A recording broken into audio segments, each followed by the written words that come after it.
first topic I want to talk about really quick before we get into some other things is that I don't like bitch ass niggas. And the reason why I want to start off with that is because game is about helping us learn the rules of manhood. And a lot of times what happens is we don't fully believe in the rules. We don't fully believe in the information. You cannot fear rejection. We got to stand on business out there, meaning that the bitches ain't gonna even fuck with me if they don't think that I'm willing to go the distance behind some shit. Everybody in this room, if you had a bitch ass moment, raise your hand. When I say I am, I want you to say a motherfucking man. I am a motherfucking man. Like I said, y'all should have bitches. I'm amazed. It's a struggle for some of y'all. Once you find something that you're into, it comes before everything else. And then even when you deal with a woman who's into you, she has to compete with that thing, whatever the fuck that is, right? Stand up if you believe in fear. Stand up right now. Everybody stand the fuck up. You know, I say bitch a lot and nigga a lot, but, you know, it's with good intention and a lot of love in it and whatnot. If I'm feeling insecure, is this really me, or did somebody teach me how to feel this way? I am a motherfucking man.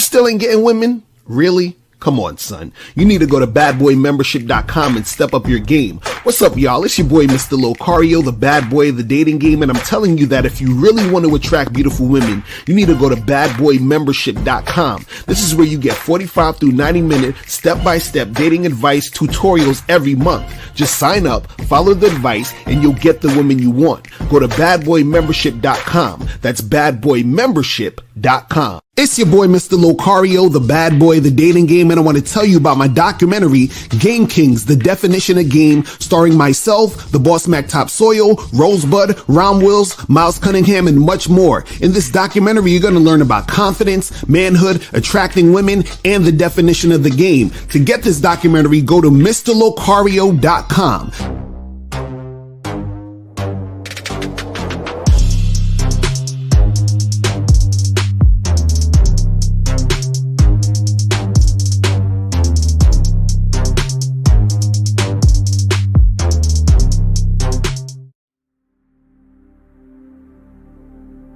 Some people think you need a sports car to get what you want. Some people think you need $1 million. Some people think you need looks, status.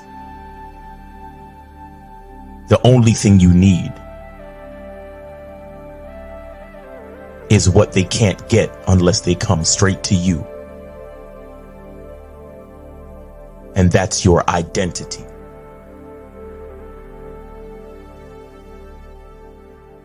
Join the Masculine Identity membership today.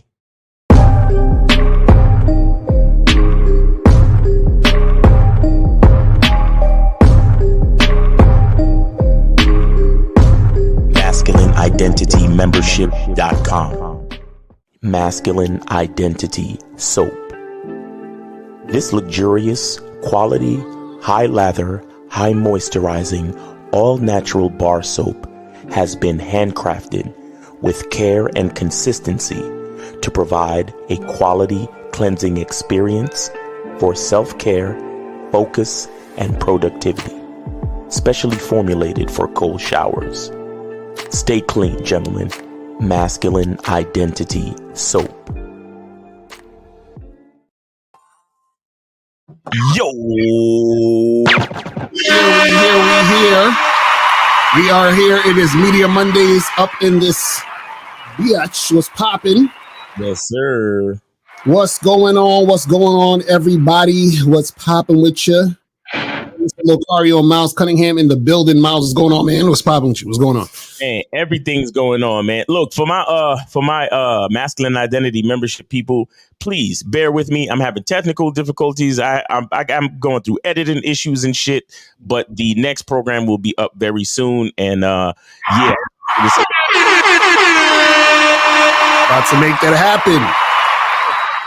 And just so you know, it's because I'm upgrading, like I'm doing things to upgrade the quality of the program itself. Mm-hmm. So, you know, it's not like just out of nowhere I'm just fucking up. It's because I'm adding a new type of workflow to the situation. So it's like it's growing pains. So I just wanted to let y'all know that. But the shit is coming and we're going to have extra shit for y'all anyway. So don't worry. All right. Just letting y'all know, man. But shout out to everybody on Media Mondays. What's up, Lucario? Nice jacket. What's going on, man? I know April got me this jacket, actually. You know what I'm saying? April got good taste. I'm telling you. Hey, shout out to K-Zad because April's debit card worked too. You all right? Listen, guys, when you have a woman that loves you, you know what I'm saying, and you love her, it's a beautiful thing, man. That's what I'm trying to tell y'all. Listen, the game is deep, guys. You got to understand. You know what I'm saying? So, you know what I mean? So shout out to everybody in the chat, man. We about to have a great show. And remember, guys, today's Media Monday. Guys, if you have something to promote, $50 or more, hit the Cash App, PayPal. If you want to call in with a question, $5 or more, or if you want to, just basically put, something in the chat to ask a question, do that, and we'll get to the questions in the chat afterwards. You feel what I'm saying? So today's topic, which I think is very, very important, you titled it, Strong Women Follow the Lead of Men. Okay, strong women follow the lead of men, right? Now, what that means is that in order for a woman to actually follow your lead, well, first of all, you have to be a man, first of all. And if you're a man, that means that you're a leader. That means you are a guy who understands where he's going, and you're a guy who understands what he's about. You understand his value, you understand your value, you understand what the benefits that not only you bring to your woman, but also you bring to the world. You understand all these things. So what happens is that when a woman sees a man, right, in order for a woman to actually be with a man, because most women are not with men, most women are with males, most women are with bitch ass niggas that they can, control and basically treat like shit. So any of you guys who are married and you ever slept on a couch, you a bitch ass nigga. You feel what I'm saying? So all y'all dudes, you understand what I'm saying? All y'all motherfuckers that are arguing with your chick, you a bitch ass nigga. You feel what I'm saying? I'm just letting you know. You understand? Like, all of you guys that have that type of energy, y'all on that bullshit. Now, what happens is that if you're actually a guy who's a leader, right? You're a man. What's going to happen is that women who are strong are going to follow you. Now, what happens is weak women don't follow the lead of men. And what happens is that what a weak woman does is that she finds a weak male because she doesn't have the strength to follow a man. Because in order to follow a man, that means that you have to have faith in that man. If you have faith in that man, that means as a woman, she is confident enough within herself to understand that she has the ability to choose correctly. Right. You understand what I'm saying? So she chooses correctly. She chooses the right man to follow because she's self-aware to understand that the best relationship she's going to have is with a man and not a male.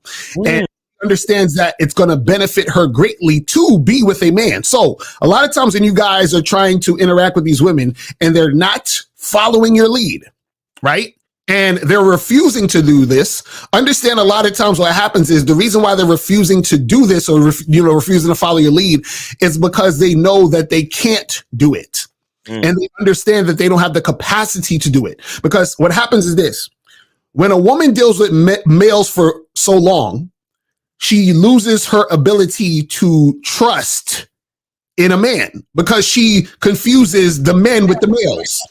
You see what I'm saying? So she thinks that you're just another male.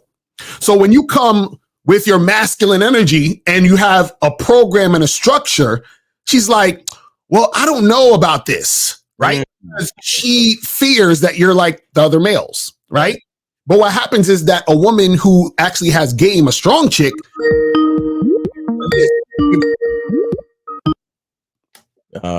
832, you're on live with Lucario and Miles on Media Monday. Name, age, city. What's going on? Yeah, what's going on, guys? This is Jay calling from Texas. I'm finna send $50. Is it okay if I promote the message, which is it got game in it, but I want to promote the message, man, because you know, real ones that understand it gonna feel it, and it's a lot of stuff that y'all talk about that's in it as well. You know, self-confidence, having game, you know, look, money and status, and all that whack ass shit. You can just see it, man. So the guys that know it can hear it and feel it. So if y'all cool with that, I'll send the 50 real quick. What are you promoting? You said the message. What are you saying? Yeah, the message on this video I saw on YouTube the other day. Oh, so you're gonna give us the link to the YouTube? If you can type Diddy threatened to spit on my girl, and I'll give it a timestamp. Oh my God. Well, before we do all that, let's get that 50 through. Right. Before No, that's off top. No. Yeah, no. If you have a message, this is beautiful, because if you got a video that you think people need to see, yeah, hell, let's get it. Right. Exactly. For sure. Yeah, the 50 going through right now. I had to make sure, man, because you said no refunds. I say, hell, hold on. No, I got you. I'm with it. Yeah, we got it. Okay. So, all right, so let's type it in. Yeah. You said Diddy threatened to spit on my girl. You know, Diddy going through that situation with Cassie, and I was looking at an interview with this dude. I said, man, wow. I'm not surprised though, because niggas with money think they can get every girl. So, but anyway, it's called Diddy threatened to spit on my girl. It's not too long, is it? Because we can't. Yeah. Oh, yeah. Just Is it this one? Is this joint with Mark Curry? Yeah. And you can timestamp it at like 2 minutes. And if you got like 2 minutes to spare, man, you're gonna, the shit. Okay, so timestamp it at 2 minutes. Yeah. And then we're gonna play for 2 minutes. That's what you're saying? That'd be cool. At the very end, he really just go into it a little bit, and you guys, Yeah, I saw that video. You can play. Hold on. We got you, man. Y'all doing good though, man? It's Monday. What's happening? Y'all straight? Hey, niggas is straight, man. Niggas woke up this morning, man. So it's a beautiful thing, man. Right. You feel me? It's a beautiful thing. All right, so y'all ready? We got the joint called got like 1.25 speed or some shit. Because we could do that to make it a little bit faster too. Yeah, because it's not a music track, so we could 1.5 or 1.25. 1.25. Okay, you don't want to make it sound like a chipmunk. All right, cool. Back the dancers used to come do the tryouts.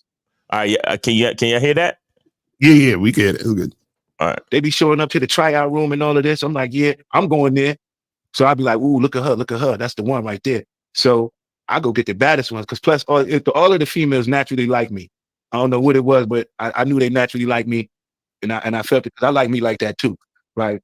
So, wait, pause it. The girls, pause it. He dropped the gem right there. Y'all missed it.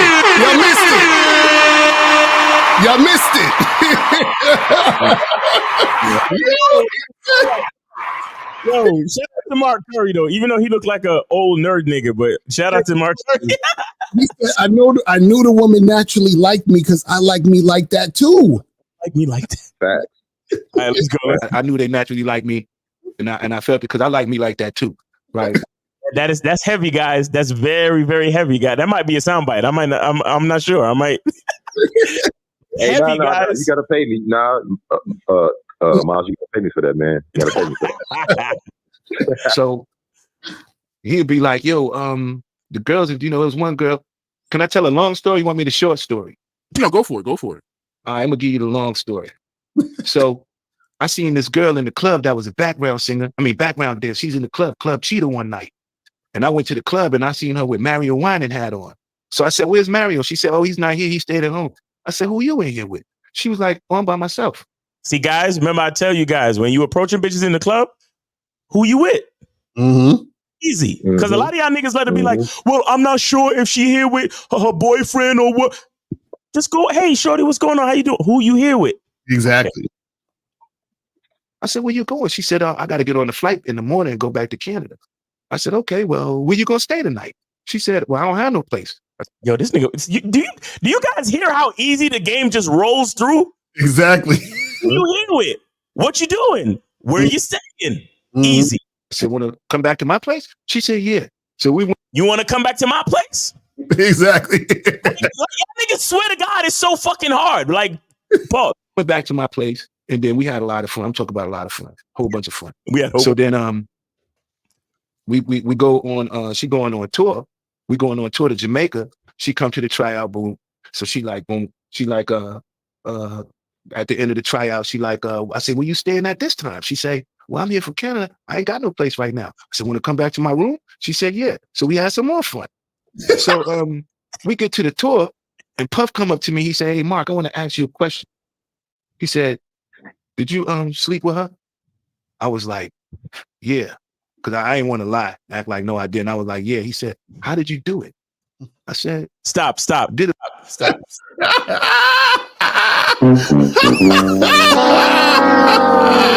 Hey, yo, Jay, I wanna thank you very much for your contribution to Media Monday. Like, this is heavy shit right here.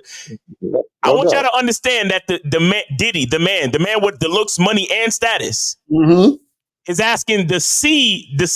Let's be clear. No shade to Mark Curry, right? Let's just be clear. Mark Curry is a studio ghost writing, rapping ass C level, D level celebrity. Exactly. Right. Let's be clear. I mean, G Dep is above a Mark Curry. Right. Hey, a nigga like Mark Curry is just around to fill in the gaps in the hook when Puffy don't know what to say. Be clear. And Diddy's coming at him talking about, how did you get to sleep with the girl? Okay. Exactly. All right. All of y'all looks, money, and status niggas. Oh, man, I love this. Let's go. Did you sleep with her? I was like, yeah. Because I ain't want to lie, act like no, I didn't. I was like, yeah. He said, how did you do it? I said, I did it like a grown man. I did it like you're supposed to, right? And then right after that, can I say something real quick? And this is the part where Game. All right, I'm sure a lot of people remember the scene from The Matrix, right, where the Oracle tells Neo, being the one is like being in love. Like, I can really tell you, you just kind of know. I want you to notice what he said, where Puffy asked him, how did he do it? He said he did it like how you're supposed to do it. Right. So the bottom line, guys, is that so many of you don't understand Game is because Game is about self-discovery. We are on here as on social media and so on and so forth, creating content to help you with that that self-discovery. Right. But you have to understand, this is why we tell you the game is about you. The man said, I did it like how you're supposed to do it, meaning that your game and all that other shit is really something that you're supposed to know once you know yourself. Exactly. That's exactly. That's a fact. My man Jay came through with the shit this morning. Let's go. Question. He said, did you sleep with her? I was like, yeah. Because I ain't want to lie, act like no, I didn't. I was like, yeah. He said, how did you do it? I said, I did it like a grown man. I did it like you're supposed to, right? And then right after that, the girl was off the tour. Never seen her again. Kicked her right on off the tour. Second time, I'm in the Bahamas, run across a girl. He like, Mark, where you get this girl from? I said, I got her from the club. He said, she kind of bad. He said, if you give your girl to me, I'll give you one of my girls. I said, Puff, I can't give you no girl. I said, but if I walk away and she like you, then that's what it is. But I'll walk away and go to the store and leave her in the studio. I'll come back and she boot up with you and y'all together. I'm gonna be like, hey, okay. That's what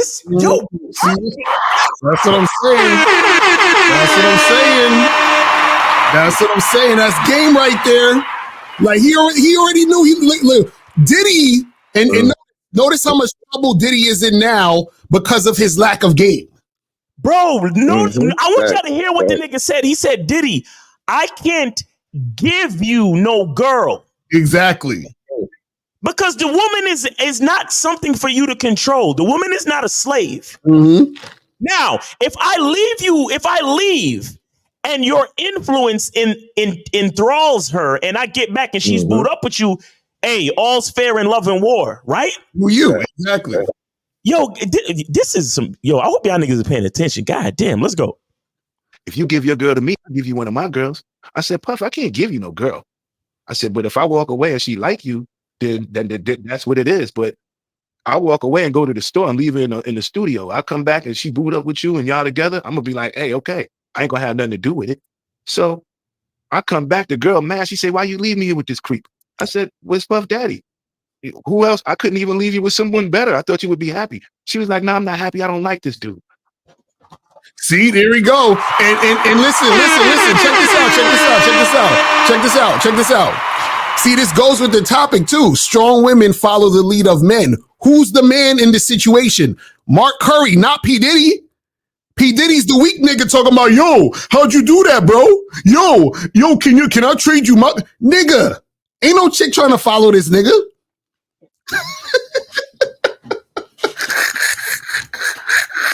Yo. In the beautiful words of Tay Diggs in Waiting to Exhale, are you paying attention? Exactly, facts. You don't know what I'm talking about. Y'all don't know what I'm talking about. Anyway, let's go. I said, damn, dude. He's looking at me. He was like, yo, get out of my face. Cause you know what I do to girls like this? I was like, I don't know, but he was already ready to hit her. He was like, I spit on her. So did she? Oh, wait, she said that shit in front of Puff though. Mm-hmm. You leave me here with this creep. Oh shit, that's fucked up. You can't say that shit in front of emotionally fragile niggas like that. But anyway. He's looking at me. He was like, yo, get out of my face. Cause you know what I do to girls like this? I was like, I don't know, but he was already ready to hit her. He was like, I spit on her. So then she was like, well, I told him I ain't like him, but I got a twin sister. But I told him she won't like him either. That's when he really got mad. I had to get that girl up.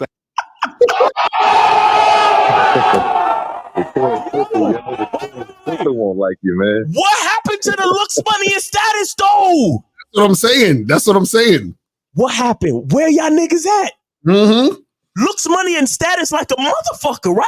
Exactly, because in the situation, P. Diddy has more than that than him, right? Exactly. P. Diddy, at this point of the game, P. Diddy's well into the hundreds of millions, bro. Right. Stop. He wasn't necessarily a billionaire at this point, but he was well into the hundreds of millions. Right.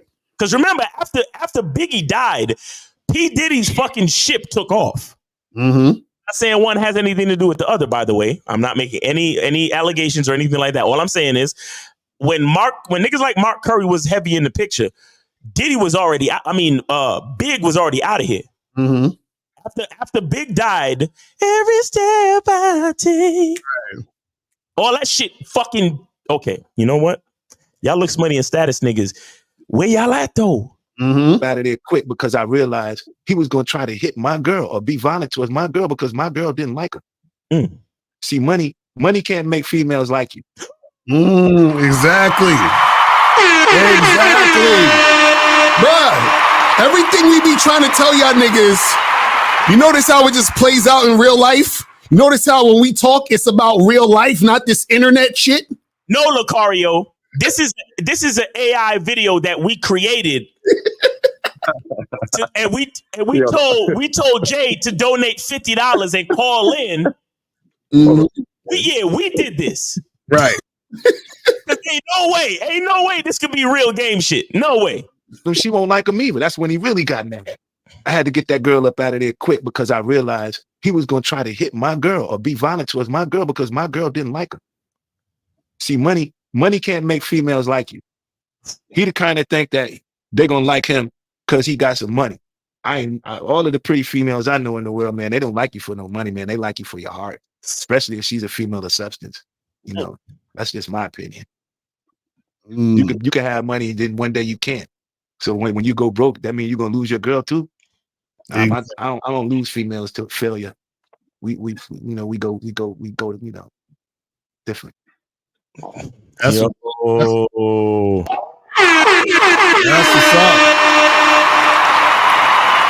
what's up. Listen, man.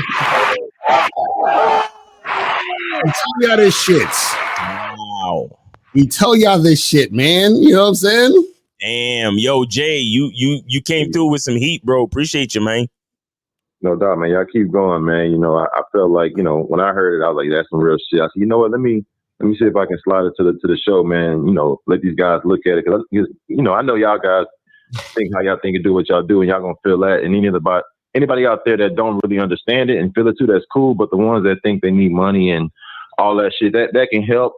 But if you just relying on that shit, right, you're gonna be mad as fuck when the guy that don't got none of that shit take your girl. So it is what it is. If you feel it, you feel it. If you don't feel it, then, you know, I guess life will, you know, teach you one day. Facts. Real shit, bro. Appreciate that, man. Deserved. Y'all be cool, man. All right, man. Have a good one, man. That was some real shit right there, man. No, that's real. And I like videos like that because it's like I'm glad I ain't gotta say it again. Exactly, right. Because sometimes it's like niggas just think we be talking shit and they want to fight the game. But then it's like, because this is what happens. Most dudes want to lean on their own quote unquote understanding. Shout out to Steve because he talks about that a lot. But these dudes don't really understand shit. So in their mind, they're like, oh, well, if you have the money and if you have the status and if you have this, then no, bro, this is what we try to tell y'all motherfuckers. It's about you having game and understanding you. The reason why them chicks was fucking with Mark was because that nigga was bringing himself to the situation. Right. P. Diddy was bringing the money and the status and, oh, well, I feel entitled. You should fuck with me because I'm P. Diddy. She's like, yo, this nigga's goofy. You know what I'm saying?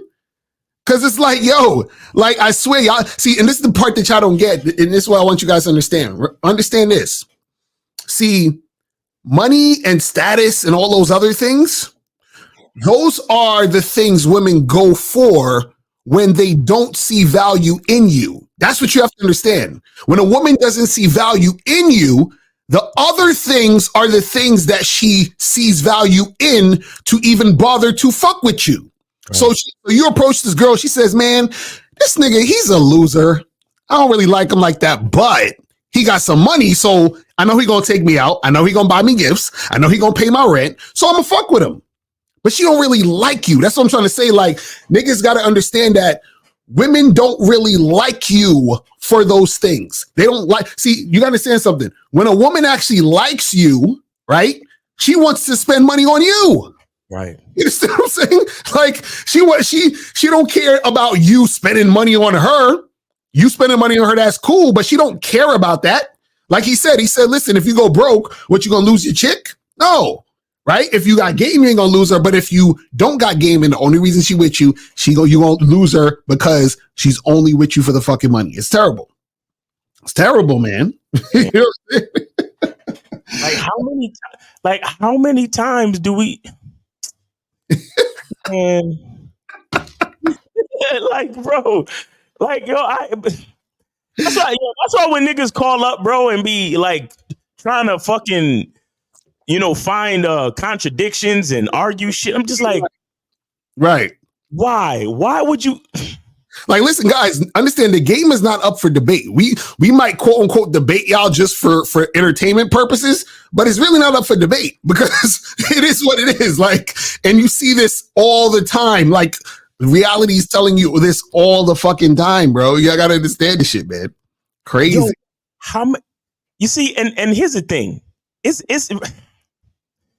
so interesting how a nigga like Puffy though. Mm-hmm. You see, it's funny how success, like some dudes that are ruthless in success. It's funny how a lot of them have a certain like weakness to their ego. Mm-hmm. You understand? It's and it's like their drive for success is it's not really a righteous drive to add value. It's actually a fucking cope. Right? To deal with their lack of game. Exact same thing with Will Smith. Yeah. He said that same shit. He was like, oh, I felt like if I became the biggest movie star, a woman would never cheat on me again and all this other goofy shit. And that's the problem with niggas who ain't got game. They overcompensate with a bunch of bullshit. You feel what I'm saying? That's why niggas is so caught up on looks maxing and, oh, I gotta, get the most money and I gotta have status because you don't, all of that really is a thing of I'm not enough. That's it. That's it. All of that is I'm not enough. I need this other shit. Oh my God. It's like, yo, this is sad. Sad. You know what I'm saying? Shit is sad as fuck. But hey, it is what it is, man. But guys, call up 919-647-9392. 919-647-9392 is the number. If you have a question, put a Q in the chat. So, so Miles, what's your thoughts on the topic of strong women follow the lead of men? What's your thoughts on that shit? Well, okay. Here's the thing with that. I think there's a lot of strength when it comes to having faith, mm-hmm. and there's being able to, for example, I remember one day I had a job and I had a boss.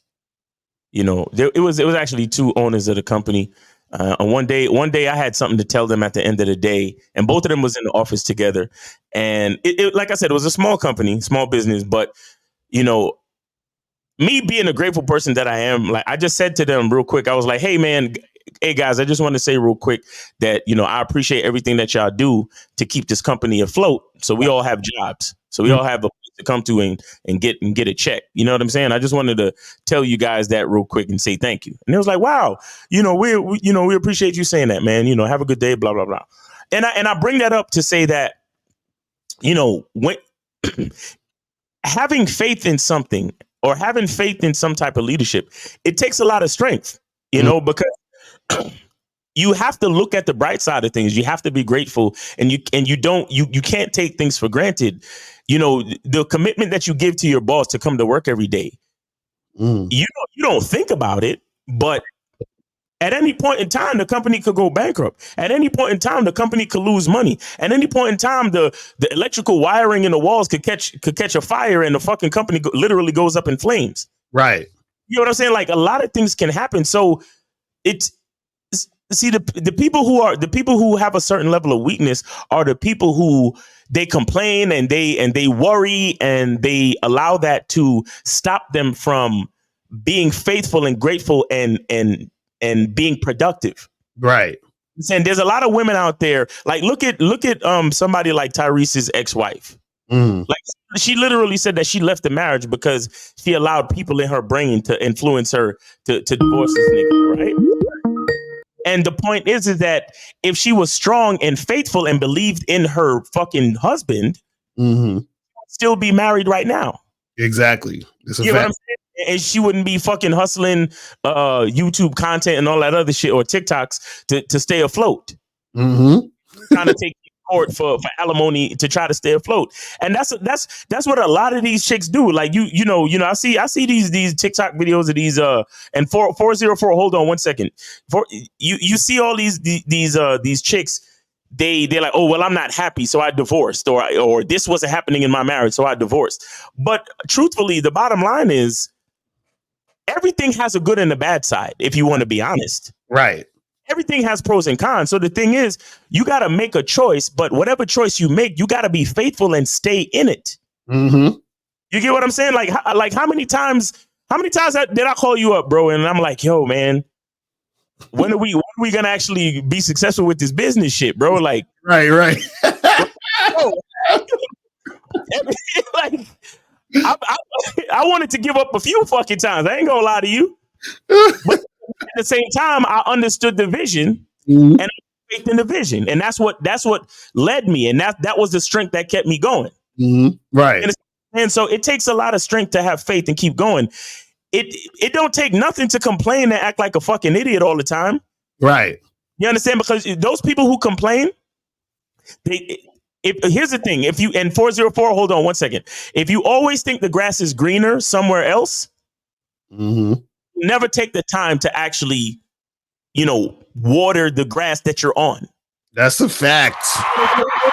That's a fact. The grass is, they say the grass is greener where you water it. It takes time. It takes strength. It takes patience, discipline to stay with the thing that you chose and continue. You got to be strong to continue that shit, bro. You understand? And that's the problem with most of us today. That's why one of the best videos on the Masculine Identity Membership Program is called How to Become Grateful. Because if you understand how to become grateful, success is inevitable. You know what I'm saying? But let's talk to 404. 404, you're on live with Lucario and Miles on Media Monday. Name, age, city. How can we help you? Yeah, man. This is Z from Atlanta, man. I was just on mute, man. I don't like to interrupt y'all while y'all giving the game because, everybody need to hear it, man. Yes, sir. Appreciate that, man. Appreciate the donation, brother. That's what's up. All right. So what's going on? Yeah. So what you just said was about okay, I'm just asking a question. Do you think it's too many weak females or it's not enough men? I would say it's it's a lot of weak females because there's not enough men. Do you see what I'm saying? So a woman's reaction is based on the man's action. Do you see what I'm saying? So based on what men are doing, women are responding to that. So if you have a lot of guys being males and being weak, then you're going to create a lot of weak women who don't have the capacity to actually follow a man. You see, they're so used to running weak males. You see what I'm saying? And so when they become so used to running weak males, what happens is that they don't develop the capacity to actually fucking be able to recognize a man. Because, and this is the thing, and if even if they do recognize a man, they know that they don't have the strength to follow a man, so then they just sort of disregard it and run away from the situation. You see what I'm saying? So a lot of it starts with the men, because you got to understand is that this is why even in today's society you have a bunch of dudes complaining about, oh, the way women are and this and this and that, and it's like, well, yeah, they're that way because men drop the ball. This is why we address men. We're not listen. There's no reason to address the women, because if you address the men and the men change, the women will change. That's how women change because of men. You see what I'm saying? They don't change by pointing the finger and say, ladies, you gotta be accountable for blah, blah. No, that's what these dudes don't get. The man has to be accountable. The woman is accountable to the man, but she's accountable to the man when she actually is in front of a man. You see what I'm saying? That's how it works. Nah, that's real. There's no reason to address the women, bro. No reason. You know what I'm saying? I agree with that. Yeah, there is no reason. Do y'all think that it all starts like with a father? Do you think more so if she had a man as a father? Do you think it would be better work going that way? Yes, because it's like, okay, go ahead. You was gonna say what? No, that's a fact. I mean, the father is her first example of what a man is. So she needs to see that. She needs to see the example of what that is, so she can know what to look for in a man later on in her life. Right. You see what I'm saying? Because shout out to K-Zag. This is something that he said at the New York seminar. He said, if you have a daughter and you want her to find a good man, but you're not a good man yourself, your daughter's going to end up choosing you. Right. You understand? So if you want your daughter to know how to first of all know what a good man is, and then second of all to choose a good man, guess what? You got to be a good man first. Exactly. So that means you got to be a good man to your woman, to your wife, to the mother of your kids, and to your daughter. You understand? So she can see. So she's not just seeing the example of a man by himself. She's seeing the example of a man and how a man treats a woman. Mm-hmm. You understand? So in turn, she sees what a man is, how the man treats the woman, and she also sees how the woman behaves in the presence of an actual fucking man. So she knows what to choose, and she knows how to behave. Right. That's the whole thing. Exactly. And this is why we say it begins with the man. See, it all goes back to that man. You see what I'm saying? All right. And this is my last question. And, you know, you got a lot of other people who talk about it who really actually have game, like, you know, Gorgeous Dre, Andre Taylor, and a couple other dudes. Y'all, the group that y'all, you know, deal with, 50, K-Zag, and Steve, and, you know, a couple other people that was on. But do you really think, like, the future, like, this society and the way it's going, what do you think is going to really go, like, later on down the line? Do you think that all the stuff that y'all saying going to really fall on deaf ears? Like, 10 years from now, what do y'all think is going to be? Do you think it's going to be worse? Do you think it might be a little better because guys is waking up to certain little things? Or no, it's going to be worse. And the reason why I say it's going to be worse is because, see, you got to understand, this is why we say the game ain't for everybody. You understand? Even though, you know, I would like for more people to understand this shit, but what happens is, and this is something that I had to come to the realization of, is that only a few people are gonna understand, and then even fewer people are gonna implement. You understand what I'm saying? And so therefore what happens is the masses of people, right? The masses of people, you understand, the masses of people are dumb, and the other people who aren't dumb just choose not to take action. Do you see what I'm saying? So, and they just go along with whatever the fuck is going on. And so what happens is that it's going to get worse because you have more of a majority of people who are asleep. You understand what I'm saying? Most people are more asleep. Like I hate when people talk about being woke, because what people think being woke is not what being woke is. People think being woke is talking about feminism and trans shit and all that other stupid shit. That's not being woke. Being woke means that you actually have awareness of yourself. You see what I'm saying? And most people don't have awareness of who they actually are and of themselves. And so they just go along with what mainstream is saying. They go along with what society's saying. They never question anything. They don't think critically. They blame everybody for everything that's going on. And it's like, so there's no actual self-reflection. So therefore it's just going to get worse, because people don't even realize, and this is the thing, a person who is the dumbest person is the person who doesn't know they're the dumbest person. See, if you're not even aware that you're dumb, you're really fucking dumb. You see what I'm saying? Like, that's the worst kind of dumb to be. Because if you are aware that you're dumb, then you're not that dumb. But if you're not aware that you're dumb, then you're really fucking stupid. You see? That's what most of society is. Most of society are so asleep, they don't realize they're asleep. They don't realize they're dumb. You see what I'm saying? And that's the most dangerous, part of the whole situation. You see what I'm saying? Yeah, man, I got you. I can definitely agree with that. Yeah, when you talk to certain people, they don't even know what they don't even know. You right? Exactly. Yeah, salute y'all, man. I'll fuck with y'all later, man. I was trying to call. I'm a little busy right now doing something, but I'm gonna holler at y'all a little bit later, man. Okay, take it easy, bro. Those are good questions, man. Thank you for the call. And I'll say this: I do think it's gonna get worse, but I think there will always. I think because of like people like us, like putting this type of stuff out on the internet and social media or whatever, I think there'll always be a small like part of the population that is always gonna try to maintain this type of like awareness and philosophy, right? You know, but I think the population is going to get smaller and smaller in comparison to the masses, right? You understand? I think we'll always be there, but our ranks will get thinner and thinner and thinner. You feel me? And it's going to be sad. And I'll be honest with y'all, that's a part of the reason why I decided not to have any kids, bro. Right. I don't feel like I don't want to subject anybody else to this fucking world, bro. Are you kidding me? Like, it's crazy. It's crazy. I was just thinking about that earlier today.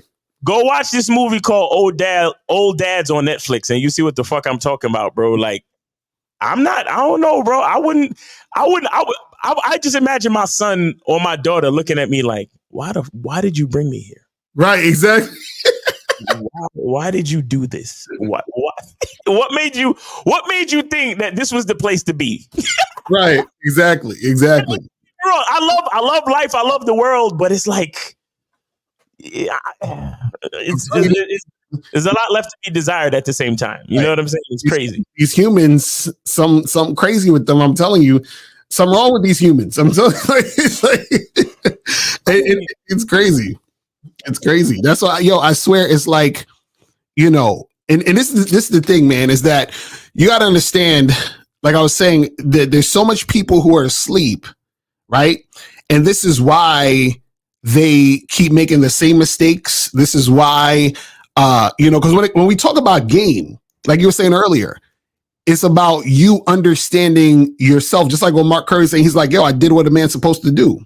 Right? What he's essentially saying is, I'm doing what I was supposed to do because I understand myself. I understand what I need to do to get what I need to get. You see what I'm saying? And so what happens is that most people don't understand that because most people don't think for themselves. Right. Most people think what they've been told to think and do what they've been told to do.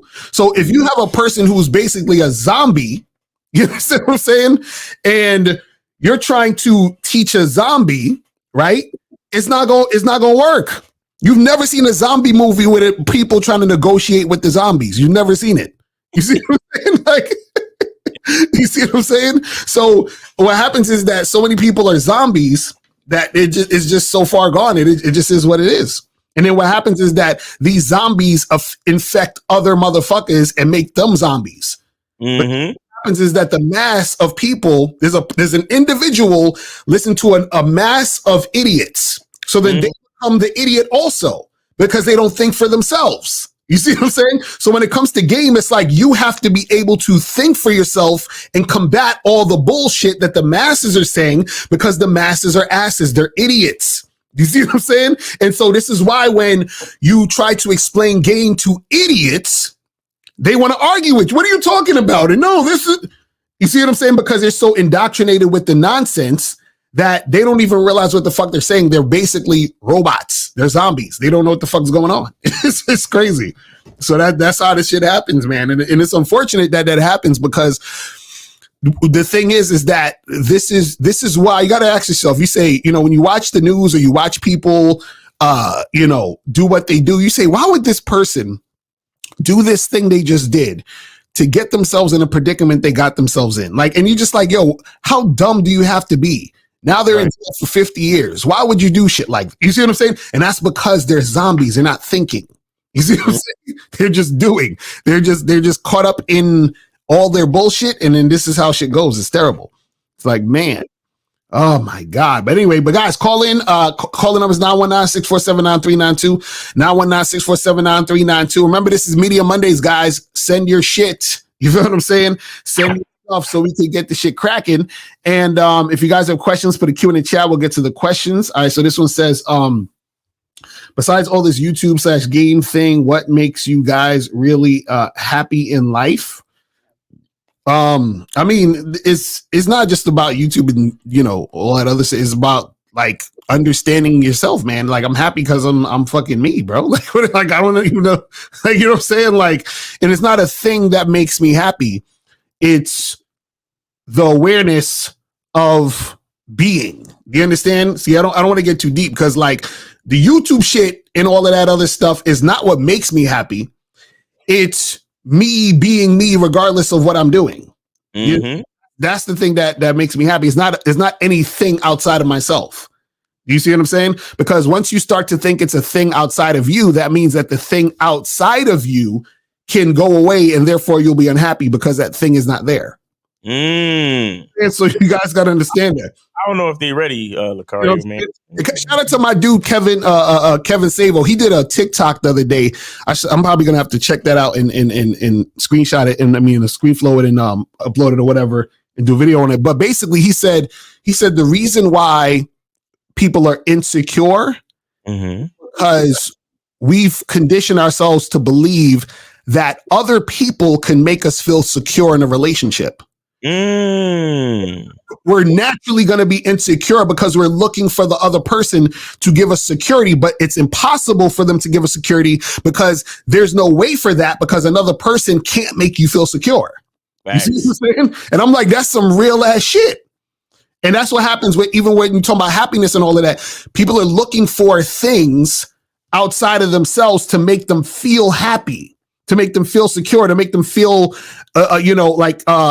it's that's the thing that makes them, feel good about themselves. And that's part of their well-being. It's like, no, it's no thing is going to, there's no thing that can make you happy. Nothing. You understand? And every time you search for something to make you happy, you're always going to be disappointed. You see what I'm saying? You're always going to be disappointed. You see what I'm saying? It's crazy. It's crazy, man. And I'll tell you this, the happiest you will ever be, and this is probably not going to make sense to you guys, but the happiest you'll ever be is going to be the day that's going to be the most depressing day ever in your life. And I'm going to tell you why. Because it's the day you realize that nothing can make you happy. So once you realize nothing can make you happy, you're going to feel depressed and fucked up because you thought that there was something. And then you're going to have to deal with, how do I live knowing nothing can make me happy? Yo, you see what I'm saying? Chill, bro. It's going to be the worst. It's going to be the worst and the best thing that's ever happened to you. And then what's going to happen is this. I'm going to tell you what's going to happen. You're going to reject that idea. You're going to be like, no, that's bullshit. You know, my job makes me happy. My money makes me happy. My girl makes me happy. My man makes me. And then what's going to happen is your job's going to disappoint you. Your girl's going to disappoint you. Your man's going to disappoint you. Your kids are going to disappoint you. Everything that you thought was going to make you happy is going to disappoint you. And guess what's going to happen? It's going to remind you of that day when you realize nothing can make you happy. And then what's going to happen is you're going to reject the idea again. And you're going to be like, well, wait a second. I got this new car. That's going to make me happy. I got a raise. That's going to make me happy. I got this new video game system. That's going to make me happy. And then what's going to happen is all those things are going to disappoint you. You're going to get tired of it. You're going to get used to it. And then you're going to feel sad again. And what's going to happen? It's going to remind you what? That nothing can make you happy. See, the universe is going to keep reminding you of what you already know. And you're going to keep fighting it and keep being unhappy until you accept it. Oh my God. You see what I'm saying? That's basically what it's going to be. So that's why I said it's going to be the happiest and most depressing day of your life. I'm telling you until you, and that's what it means to be woke. To understand that's when you're woke. But most people don't want to wake up. They want to stay asleep. You see what I'm saying? Because it feels uncomfortable to wake up. You know when you're in a really good sleep and then you wake up or the alarm comes on and your eyes are hurting because you're still tired. You want nothing more to do than go back to bed because it feels so good to go back to bed. That's what niggas do nowadays. It feels so good to go back to sleep because nobody wants to wake up. You see what I'm saying? Because waking up is not easy. Because to wake up means you actually have to step into reality. You got to stop dreaming. That's the thing. That's the crazy part. Come on, man. You're getting too deep with these niggas, man. Come on, man. Remember, most of these guys just came on for entertainment. They don't want to they don't want to actually learn shit. Come on, man. Exactly. That's a fact. Because hold on, Joe Blast said, so is that the reason why they say happiness comes from within? Because outside happiness doesn't work. Yes, exactly. Because the thing is this.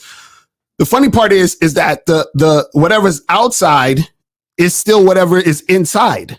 But you have to recognize the inside in order to appreciate the outside. Because you can't actually be happy with the outside unless you're happy with the inside. This is where, like Miles, what you were saying is gratitude. Gratitude comes from the realization of understanding that those things can't make you happy, but being grateful for those things while being happy with yourself. Because those things can come and go. You see what I'm saying? When they come, you're grateful for it. You see what I'm saying? You're like, I appreciate this car. I appreciate this house. I appreciate this money. I appreciate this person I'm in a relationship with. Like, I truly appreciate them because I'm not looking for them or these things to make me happy. So I can appreciate. You see what I'm saying? I can fully appreciate who this person is and what they're doing and these circumstances because I am not looking for these circumstances or this person to make me happy. You see what I'm saying? That's when you really understand appreciation. You see what I mean? Because you can't appreciate shit if you're looking for that thing or that person to make you happy. It's impossible. You see what I'm saying? It's impossible. It's crazy. But guys, call up 919-647-9392, 919-647-9392 is the number. This says, I noticed that when I approach a girl, people around me stop and looking at us, which is affecting my game. How do I deal with it? Jones, I remember you was in the chat before, but Jones, come on, fam. You guys got to stop this. How do you know that people stop what they're doing to look at you? Right, exactly. Where are you when these things are happening? Yo, I swear, these dudes, it's all in your mind. It's all in your mind. That's it. All in your mind. Listen, me and April was out the other day on the weekend. We was in Bryant Park in Times Square area, Manhattan. And they have like these little booths set up where they're selling Christmas shit and all that, the fucking street fair type of shit. Yeah, like a Christmas market. Yeah, it's packed. There's like thousands of people out there. You understand what I'm saying? ain't none of these niggas, like if Jones, if you was there, ain't nobody looking at you, bro. Like no one cares about you, bro. Like nobody. Everybody's in their own world thinking about what they're fucking doing, thinking about, like, you think I was there and I was like, oh my God, all these people out here are looking at me. You understand what I'm saying? Now, there was one guy who recognized me off the internet. One guy out of how many thousands of people out there? So if Jones, check this out. There's more people who know me than they know you. And only one guy recognized me. So who the fuck is looking at you, Jones? You know what I'm saying? like he act like he be outside and everyone's like, oh my God, everybody stop. Jones the Lion is talking to this woman. Everyone stop what you're doing. Like, what the fuck are you talking about, man? Oh my God. Some of y'all might need therapy, man, for real. Yo, this shit's stupid. Oh my goodness.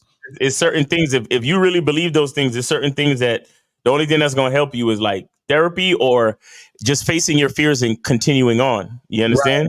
Right. Exactly. So Kelly Moore said, Lakaria Miles, will you bring the online dating critique show back? Those are incredible. So this is what we're going to do. This is what we're going to do. We're going to do it. I'm going to do it next year. We promise. But this is what's going to happen. Y'all niggas need to send at least $100 if you want your profile and all that shit critiqued. So we're going to do a date. I'm going to say we're going to do it on this date. And we're going to give you guys a month to send in your shit. But you got to send in $100. And the reason why is because that shit takes a long fucking time to put together. Do you understand what I'm saying? Because we get your photos, we get your bios. I have to fucking screenshot all of the pictures, screenshot all of the bios, put everything together, upload it to the fucking StreamYard. It's a lot. That should take me, like, every time we've done that show, that should take me at least 2.5, 3 hours to put all that shit together. You understand what I'm saying? So and you guys gotta understand, we're running a business, so 2.5, 3 hours is a lot of fucking time. Mm-hmm. You understand what I'm saying? So you're gonna have to compensate niggas for that shit. You know what I'm saying? So if y'all want that shit to go down, y'all gotta do that shit. You feel what I'm saying? So we'll let you know, but you gotta because y'all already see, we already did like 3 or 4 of them, I think, at this point. And so y'all see the quality of that type of show, right? So if y'all want that again, y'all gotta, get that shit cracking.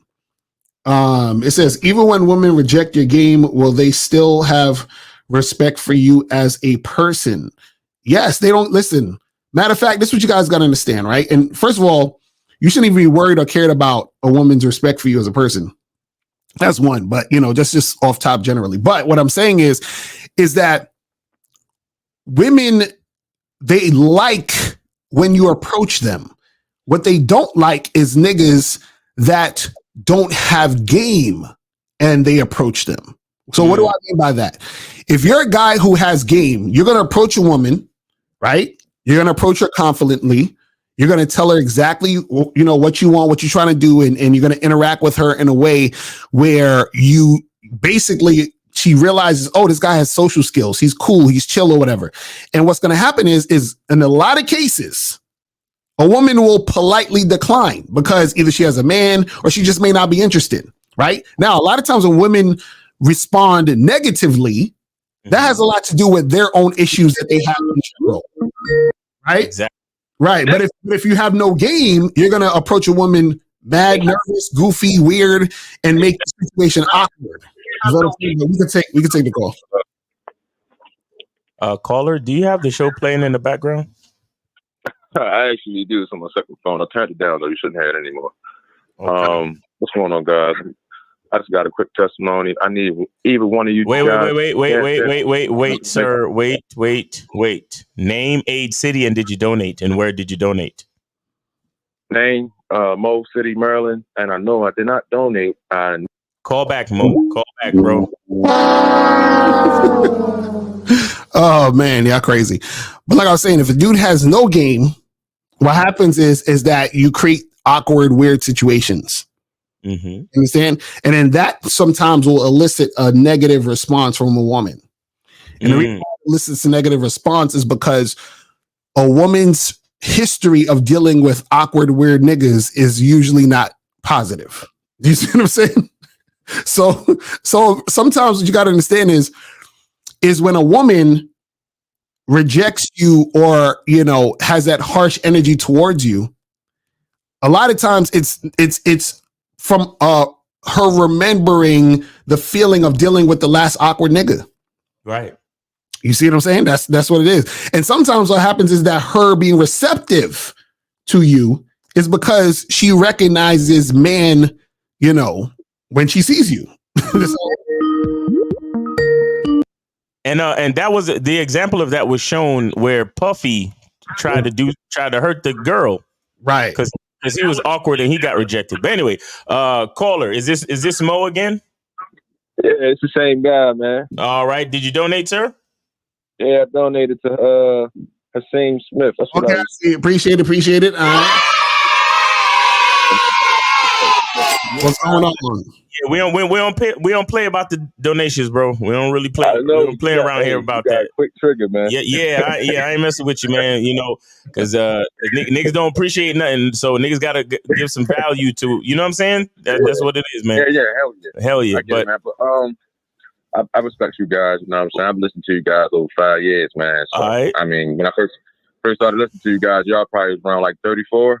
So yeah, okay, that's what's up. I've been paying attention to this shit for a while, man. That's what's up. And I learned a lot of game and shit, bro. And as far as happiness and just and the whole regard to the show, mm-hmm. You know what I mean? Y'all spitting facts. You get what I'm saying? And just to give a quick testament. How old are you again, real quick though?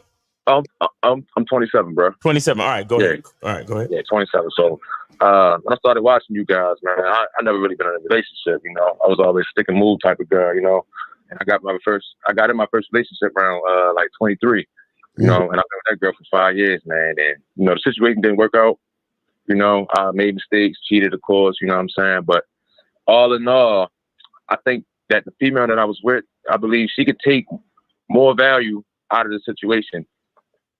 Whether it was good or bad, she gained value, and overall, she's still involved. She involved as a woman, you know what I'm saying? And even me, just being together for that long, I learned a lot of mistakes, trial and error, and just, all around. So even though we're not together, I still feel like it wasn't a loss on both ends. I learned, and that's the beauty of it at the end of the day to me, you know what I'm saying? And like right now, I'm dating and shit. Been in a relationship since September, and you know what I mean. I got a little chick that I'm messing with now. She cool, you know what I mean. Real feminine, take directions and shit, doing good for herself, and that's the type of shit that attract me because that's what's in me. You know what I mean. So I like seeing that reflection in women. You feel me? That's what attracts me. So, but now my ex is trying to spend the bin on me, and you know what I'm saying. And she's trying to get back together, and it's just like, I don't really want to do that. You know what I mean? Right. So then, you just got to keep it pushing. But I'm glad that you are, adhering to the game and seeing the the results from it. You feel what I'm saying? Man, I'm telling you, man, you gotta know, man. It's always, the grass is green on the other side, or as they say, the pillow is cool on the other side. You know what I mean? Because me breaking up with my ex, you know what I mean? We had ups and downs. Of course, she started off good. She was a nice feminine woman, but as time goes, I started seeing her true character, and it's just like with the female that I'm dealing with now, it's like total opposite. You know what I mean? And it's just something that I appreciate when I deal with a person like that. You know what I'm saying? It's just something that I appreciate. You feel me? Especially coming from the other side. So it's just like, yeah, man, I want to tell my ex, like, I feel like it's still hope on her end, but ultimately I'm gonna have to tell her that this shit's not happening. We ain't getting back together. Better off as friends. And I know it's gonna crush her, but shit, it got to be said. You know what I'm saying? So. That's man. Everything's good, though, man. Like I said. That's what's up. We fucks with it. That's what I'm talking about. Yep. I just want to call in, just let guys know, man. Don't be out here settling for less, man. If you feel like you deserve a certain type of treatment, you can get that certain type of treatment. Like, it's always a woman for every man out here, vice versa. It's always a man. You can look at the craziest looking chick. Man, I know a girl that's damn near retarded and she got pregnant. So it's always somebody for somebody, bro. You know what I'm saying? Yes, sir. All right, brother. We appreciate it, man. We appreciate it, bro. Yes, sir. All right, take it easy. All right. And see, and you know, it's funny. what I like about the call is basically what's happening is that he's actually living real life. So he's able to see it through his experience. That's the problem with a lot of niggas on the internet. A lot of niggas on the internet don't have experience, so all they're doing is listening to what motherfuckers are saying and taking that as gospel. Right. You understand? Mm-hmm. They've never been there. Because it's like, if I saw a video where somebody was like, you know, hey, I traveled to this part of the world and there were these things over here and blah, blah, blah, and they told me all of this shit, I'm be like, I guess, because I've never fucking been there. So whatever they say, I'm, if I'm an idiot, I'm just gonna, take, that's what it is. You feel what I'm saying? And so this is what happens with a lot of dudes on the internet. They listen to people who don't really have the experience.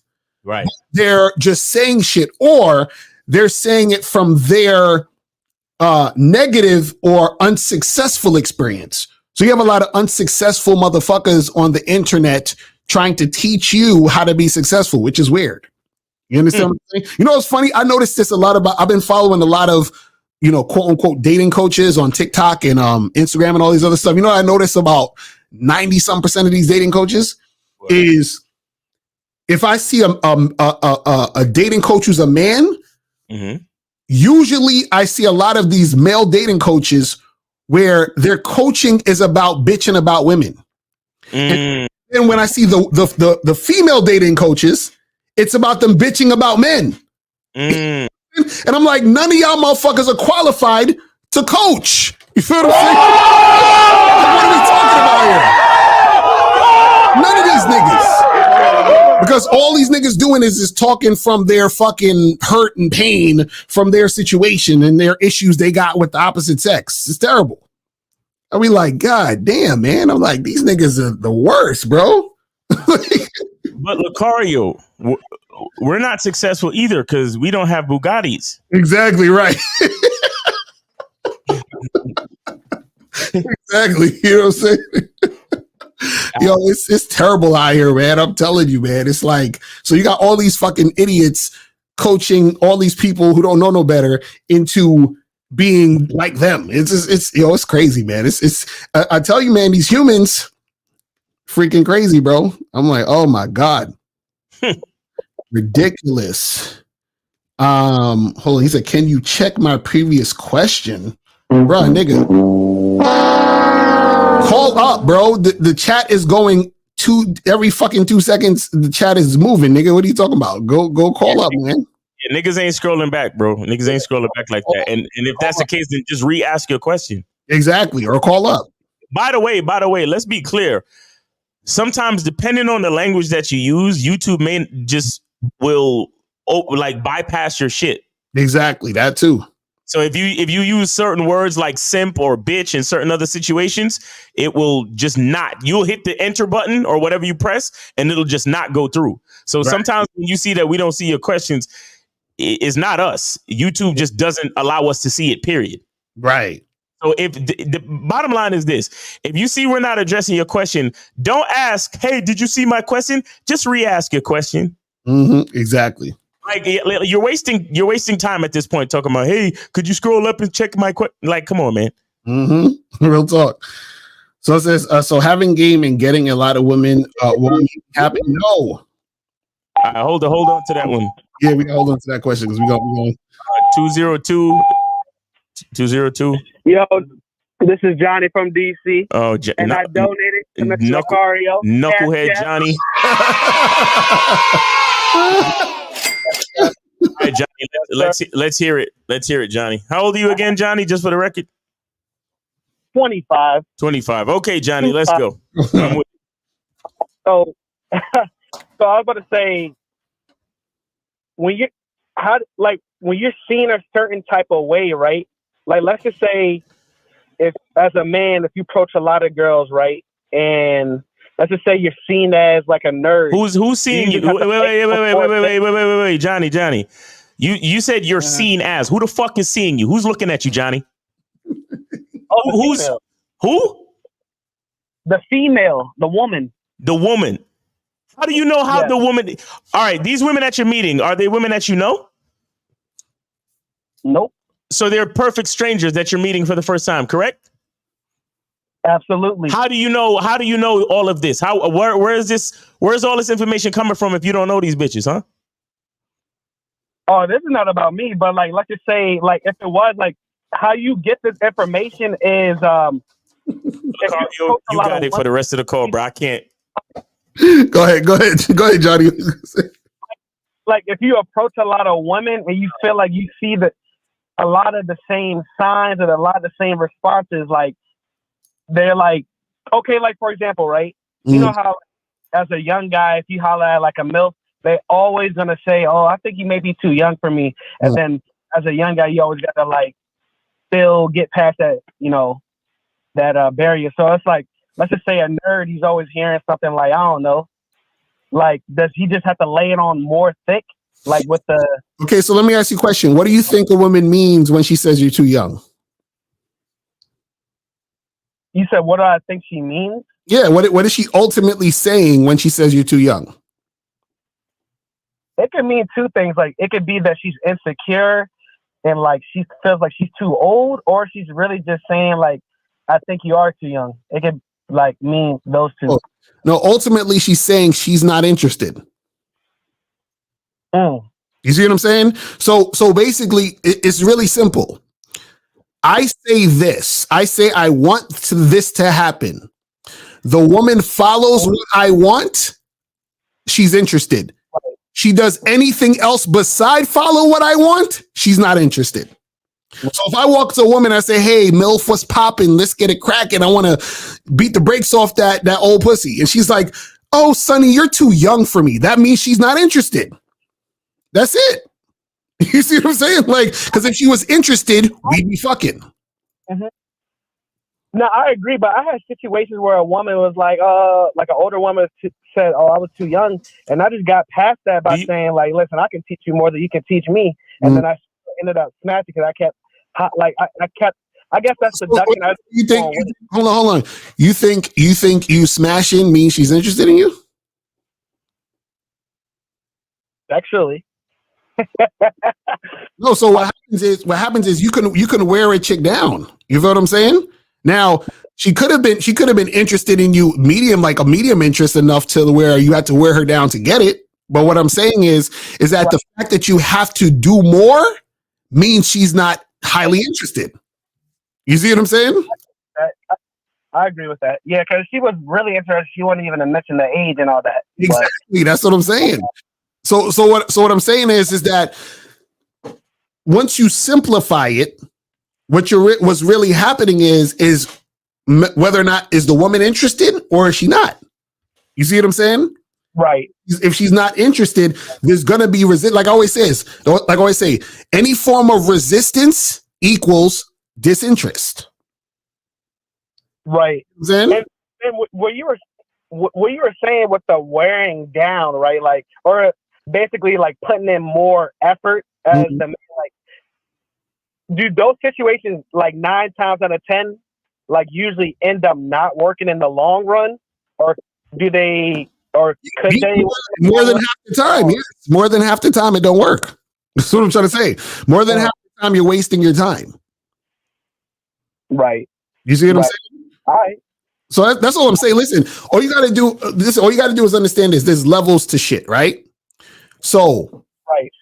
What happened? Okay, for example, I think I heard a story. I'm not exactly how true this is, but I heard that Denzel Washington asked his wife out like 3 times. And then I guess she finally said yes or some shit, right? So basically he had to wear her down until she said yes. So essentially what happens is that at that moment where she said yes, that means she settled for Denzel Washington. Does that make sense? So you would say Rihanna settled for A$AP Rocky? Because I heard he kept hollering at her and she kept saying no. Yes. But now he has 2 kids with her. Yes, that's what I'm saying. So that's what I'm saying. Just the fact that you're with the woman doesn't mean that you didn't settle. You understand? Just like a person who's a trick. A person could trick and still get pussy, but they tricked. A person could simp and still get pussy or get into a relationship, but they're simping. You see what I'm saying? So a woman could get with you, but she's still settled. You see what I'm saying? But is there still a victory? Like, so Denzel Washington won, A$AP Rocky won because they got what they wanted. No, this is what I'm saying. They could look at it as they won, but what I'm saying is that why? How do you feel like you're winning when you had to beg a woman to be with you? Nah, you're right. That's what I'm saying. So like it's so that's what I'm saying. There's levels to this shit. See, y'all think. See, this is the thing. Surface level shit is, well, you see a person and they're in this relationship, right? What you don't see though is the actual dynamic in the relationship. So when dudes be, like, I don't give a nigga props because he's been with his chick for 10 years. I give him props if he's been with his chick for 10 years on his terms and the woman is actually highly interested in him. Then that makes sense because that means that he has a certain level of respect for himself to say, listen, if you don't recognize the value, I ain't fucking with you. But what most guys do is they say, hey, well, you don't recognize my value? Well, let me try again. Well, you don't recognize my value? Well, let me try again. Or they say, well, I don't have any value. So could you please be with me? Can we get together? Like, I really want to win your heart and I really want to be with you. What can I do to be like that? That type of shit is disgusting. You see what I'm saying? Right. Like, the fact that niggas got to ask, and again, if you're, and this is the thing, most dudes, they're not aware of this. So it's not like I'm saying like they're actually aware because they're not aware of this. They don't know that they're begging a chick to be with them. They don't know that the chick is settled. They have no idea.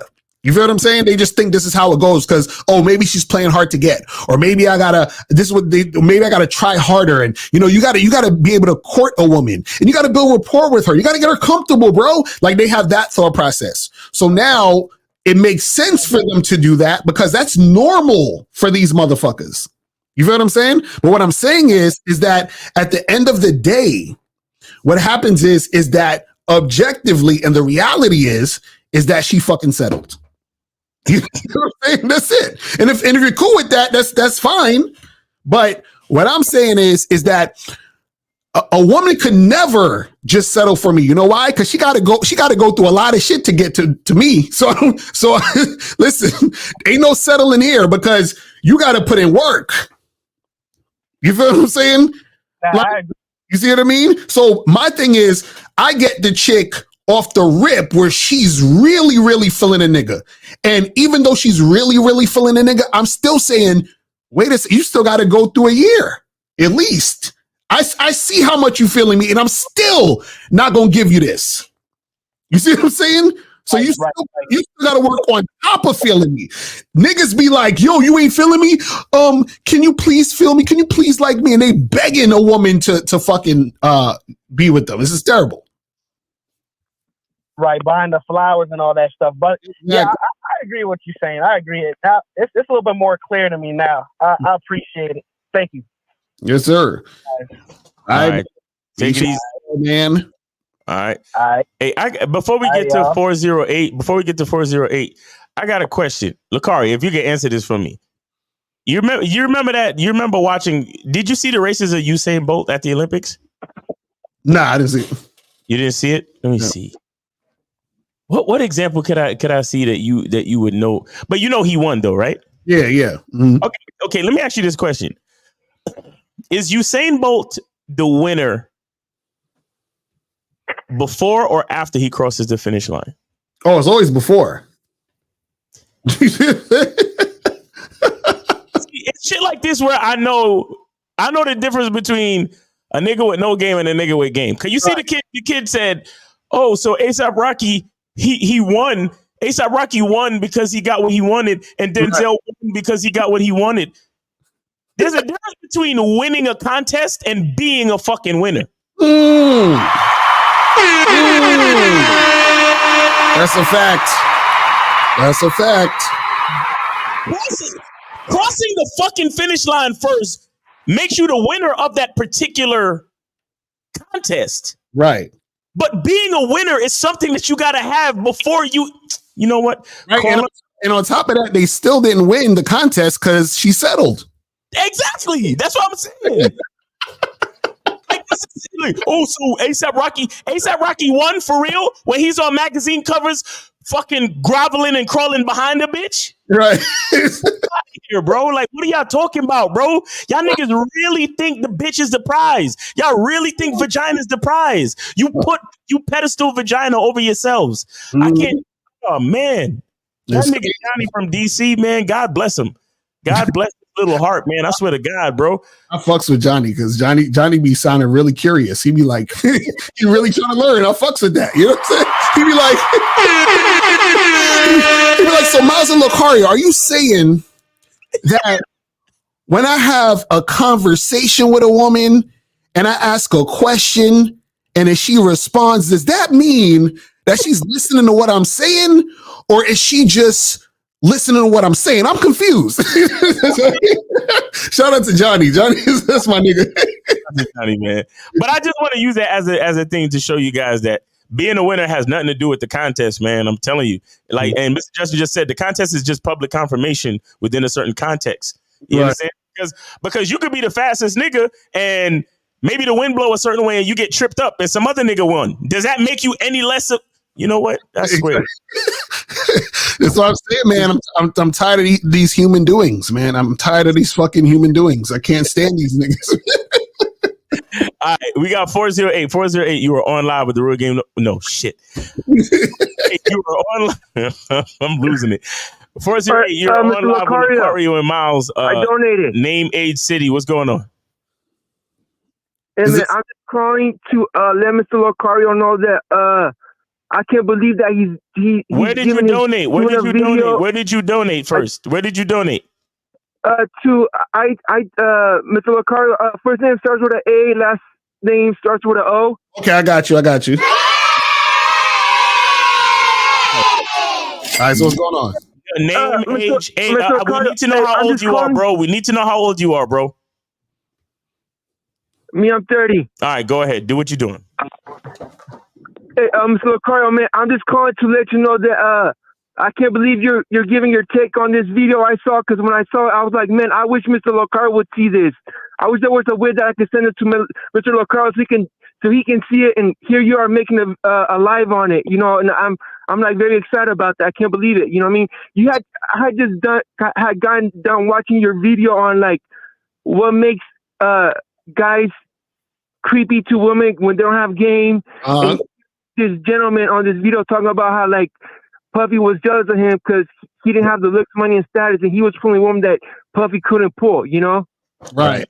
Now I feel you, man. Well, listen, man, I'm glad you tuned in so you can see our commentary on it. You feel what I'm saying? You sound really excited. You feel me? So my eyes got big when I saw that you were giving your take on this video, because I was like, man, I wish I could send it to Mr. There was a way I could send it to Mr. Lucario, but I don't have that. And here you are making a live on it. I'm very excited about it. Hey, well, shout out to Jay. Jay was the guy that he sent in the donation and he requested that we play that video. So shout out to him. Yes, sir. All right. Thank you, Jay, man. Good looking out, homie. All right. Cool, bro. Appreciate you. Did you have any other questions or anything? No, that's it, man. That's it. Okay, man. We appreciate you, brother. Thanks for calling in. Appreciate the donation. All right. We also have 701. 701. You're on live with Lucario and Miles. Name, age, city, and how can we help you today? Yo, my Cash App ain't working though. All right. What's the name on the Cash App? We'll talk to him later. Somebody just donated, so I didn't know if it was him. So shout out to the people who donate. You know what I'm saying? That didn't call in. Shout out to Dante. Shout out to Leo Cotto. Adam, shout out to you. Shout out to Brendan. What's popping with you guys? Appreciate you guys, man. All right, so we got 720. You're online with Lucario and Miles. Name, age, city. How can we help you? True Perspective, Wofford City, 37. How y'all doing today? Hey, what's going on with you, man? Where did you donate? To Lucario Cash App. Okay. All right, what's the name on there? The name on there? Diesel Shop. What? What's it called? Diesel Shop 2016. I think that's what it is. I don't see. What you say? Something shop? Jesus shop? Diesel shop. Diesel like a diesel truck. Shop. And you said you send it to the Cash App? Yeah. Why am I not seeing it? I'm not seeing it. I'm not seeing it. Are you sure that's the display name, sir? The display name is Money Sign Diesel Shop 2016. No, what's your real name? Because that's probably what's on there. Adam, that's what it is, bro. There you go. Y'all need to know what your names is on the Cash App, but go ahead. Yeah, so I was supposed to see this chick on Saturday, and we were supposed to meet up for a drink, right? Mm-hmm. And then she was like, she called me, and she was like, "Oh, I'm too tired to come. I don't want to make that drive," because she was gonna be like an hour away. But she was like, "Oh, just come to my place instead." And then I was like, nah. Wait, say that over. You said you supposed to get chicken, and what happened? So we were supposed to meet up for a drink, but then she ended up calling me, right? And like she didn't want to come out and make that drive, so she told me to drive to her place and just meet up at her place, and so we weren't even going to meet up for it. What's your question? I mean, so I didn't meet up with her. I'm just wondering, you guys would have done the same thing? Yeah, I wouldn't have met up with her either. You know what I'm saying? Yo, caller, what she's saying to you is that you're not worth the time and effort. That's all she's saying. Right. Okay. Yeah. So I mean, there's nothing else to discuss. You know, that's all. There's nothing else to discuss because you gave her a specific plan, right? Yeah, I said meet up here at this place 9:00. Okay. And then call me when you're on your way. Exactly. And You're inviting her. You're inviting her to to have drinks, right? Yeah. Okay. Yeah. She's letting you know that you're not worth spending time with you. I mean, even whether she was coming for the free drinks, whether she was coming for whatever, she's letting you know that time with you is not worth the drive. Right. And that's it. So you just got to move on, bro. Mm-hmm. See, my question is, how pretty was this chick? Like, how hot was she? Excuse me? Average. She was average. So why is she taking space in your mind rent free to the point where you would donate and call into us about her?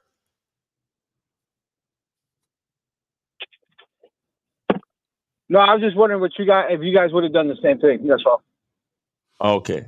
Yeah, I'm not going over no chick's house. I'm not doing anything a woman's telling me. So that's point blank. So for the billionth and billionth and first time, I give a woman instruction. Mm-hmm. She follows the instruction, then we can move forward. Or I give a woman instruction, she doesn't follow the instruction. That is it for her. You know what it is? This is what I noticed. Let me tell you guys something.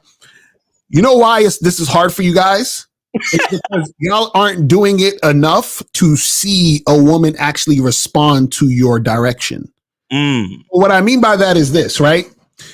Is I've talked to thousands of women. I've been on thousands of dates. I've fucked hundreds of women. And you know what I found out? Is that no matter how ridiculous, no matter how much out the way the situation is, if a woman is interested, she will do what you say.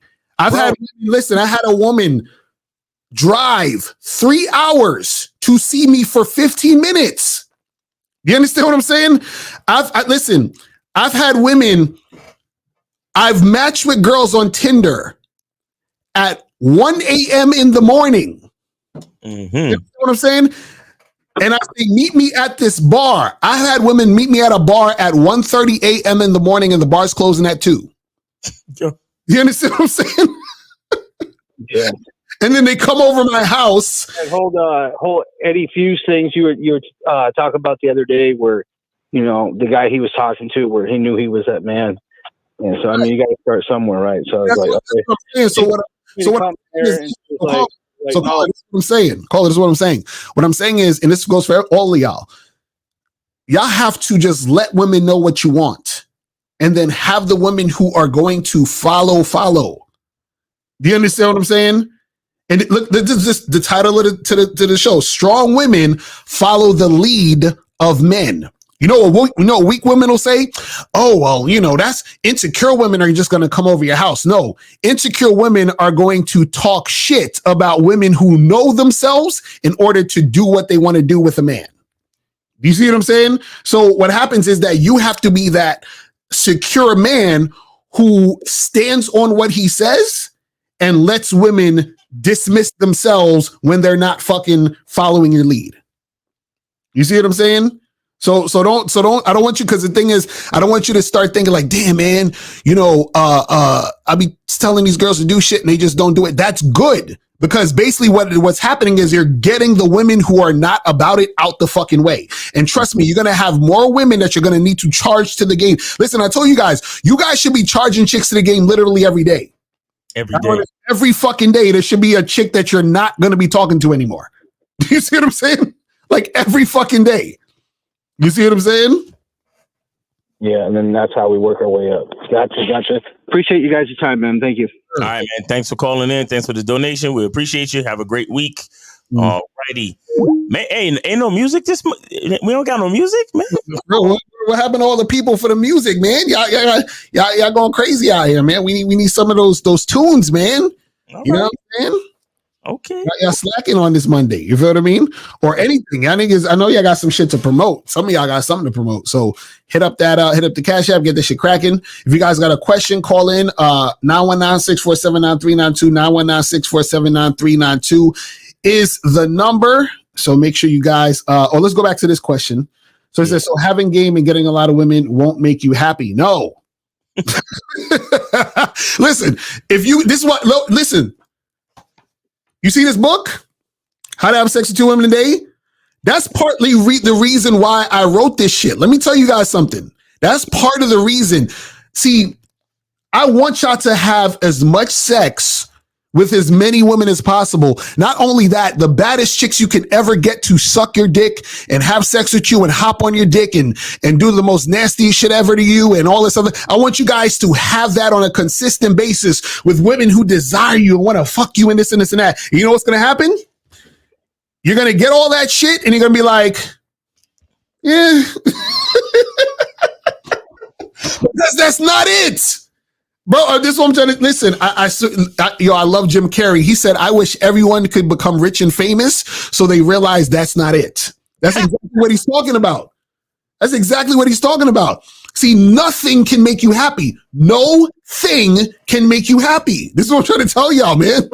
It's you. See, it's you. Y'all got to understand it's you. You understand? Okay, think about it this way, right? And see, the problem is that, see, happiness can't necessarily, it's hard, you can't really describe happiness. It's just an experience, feeling, or energy that you're experiencing or having, right? But what you got to understand is that people think happiness is thrills and excitement and a bunch of fireworks and shit. That's not really happiness. That's just thrills and excitement. Happiness is a state of being in peace, right? Think about this. The whole time you guys are watching this live stream, I bet not one of y'all have thought about your teeth the whole time. The whole time y'all been watching this, y'all didn't think about your teeth. You know why? Because your teeth probably aren't hurting. You probably don't have a toothache. So if you have a toothache, some of y'all probably will think about your teeth this whole video. But if you don't have a toothache, you weren't thinking about your teeth. Why? Because your teeth is not aching and you just are doing what you do and you're not even thinking about it. Right? Now, if you have a toothache, you're always thinking about the fucking teeth. But as soon as the ache goes away, you're not even thinking about your teeth. So what happens is that when you take away the fucking pain, right? You just feel regular, at peace, right? With your teeth. That's what happiness is. It's the taking away of the bullshit and you just be. Your teeth are just being there. You're not even thinking about it. You see what I'm saying? You're just being and existing. But see, the problem is that when you're not happy, it's usually because you have some sort of attachment to something and you're trying to keep getting things or hold on to things in order to make yourself feel this emptiness you don't have. You see what I'm saying? Or you see what I mean? Like it's this emptiness you have inside or whatever. It's like The problem is that you looking for women to make you happy is always going to make you unhappy, because the pursuit of that is the thing that is going to keep you in that cycle. Yo, you know what's crazy? A woman is a human being just like you, and you can't make yourself happy. So how are you going? How's she going to do it? Like, she's an imperfect creature, just like you. Human. Right. How is she? If you can't like figure out the happiness thing, why are you expecting a woman, some strange person? What? Just because she got ass and titties and a vagina? Right. Like, not like guys. But see, what you said, Miles, is that comes with self-awareness. Right. Because it's just like when a motherfucker or person says, I can't trust her. I can't trust him. You shouldn't. You know why? Because you can't even trust yourself. How the fuck are you going to trust somebody else? Like, you say, I'm going to go on a diet. I'm not going to eat no more candy or cheesecake or hamburgers and shit. And then you try to go on a diet and your ass sneaking fucking cupcakes in the middle of the night. So you can't even trust yourself. So how are you trying to put trust in another person and putting that on them when you can't even do it? And see, what happens is that when you realize you can't even trust yourself, then you take the pressure off trying to have trust in another person. A person does something that betrays your trust. You're not like, man, fuck you. No, I understand you're going to do that because you're fucking human, just like me. I can't even trust myself. So how I expect to trust you? You see what I'm saying? So when they do something untrustworthy, you're like, yeah, I get that. I understand. You know what I'm saying? Like, I understand. I'm not even mad at you because I can't even trust myself. So if I have the awareness that I'm a person just like you, how am I going to put the expectations on you that I can't even keep myself? It makes no sense. This is why when niggas be talking about, for example, chicks and their body counts, it's like, nigga, you want to fuck, right? So now all of a sudden she can't fuck, but you can? You want to put this expectation on her to not fuck, but you want to fuck all day? So you have this sex drive, but she don't? You see what I'm saying? Like, that's what I'm saying. Like, motherfuckers are so sleep. You understand? They're so dumb, they don't realize they're dumb. This is crazy, man. I'm like, yo, this shit is wild, bro. This shit, you ever seen that SpongeBob fucking meme where it says he's like, I'm about to head out? Like, he's like, I'm about to head up out of here. That's how I feel most of the time when I'll be talking to these idiots. I'll be like, yo, I'm about to head out. I'm about to go because y'all motherfuckers is asleep. Y'all normal niggas scare me. I can't with these human doings. I can't do it. So it says, Miles, can you do a membership video on time management? Okay, that's a good idea. Let me write that down. Yeah, write that down. See, that's what we talking about. We like when you guys give us ideas, man. Because remember, this is for y'all. So that's on point. Hell yeah, let's get. And time management is very important. Very important. And especially when you guys remember, what y'all think charging chicks to the game is? Time management. Yo. That's time management like a motherfucker. Time management like a motherfucker. Oh man. That's why it's so good to understand this game. Because like even what you said the other day, Miles, where the chick called you and tried to pretend you called her. Yeah. Try to force a conversation. It's like, man, charge this chick to the game. She fucking wasting my time with this bullshit. You know what I'm saying? Oh my God. Talking about, I thought I had a missed call from you. I had no missed call from me. Yo, these bitches is good actors too. Cause she caught me, bro. I had to go check my phone log. Like, right. Cause maybe I might have made a mistake and touched the butt dial to some shit. Yeah, or something. But I'm like, this bitch. I was like, yeah, I might have to cancel this whole shit. I'm like, and I was tight too, cause she had some big ass titties. Like she was one of them thick joints. You know what I'm saying? Right. I was disappointed. That's crazy. This says, if y'all were in your mid-20s today, what would you focus on and what distractions would you eliminate? In other words, what was important to you back then that you see now as not important? So basically, like I said this before, is focusing on society, other people, and what other people are thinking. I would eliminate all that shit. You understand? I wish I would have done that sooner. You understand what I'm saying? Because as you get older, you realize that everybody's full of shit. Facts. And they're all full of shit because they're asleep. You understand what I'm saying? I did a video on my motivation channel where I said the dangers of taking people seriously. Nice. Is that when you take people seriously, what you're basically doing is you're brainwashing yourself to think other people's thoughts and feelings about things and ways of seeing the world instead of you stepping back to actually figure out yourself and figure out what makes sense to you. Figure out like what is the thing that drives you and wants you to go in a certain direction. So a lot of people, you know, like just like on the internet, why do you think you hear a bunch of videos where niggas regurgitating the same shit all the time? It's because nobody's thinking for themselves. Nobody's actually experiencing life. They're not going out and touching grass and shit. That's why shout out to Miles. When Miles be doing the morning lives and shit, he's out there touching grass. You feel what I'm saying? like living real life. You know what I'm saying?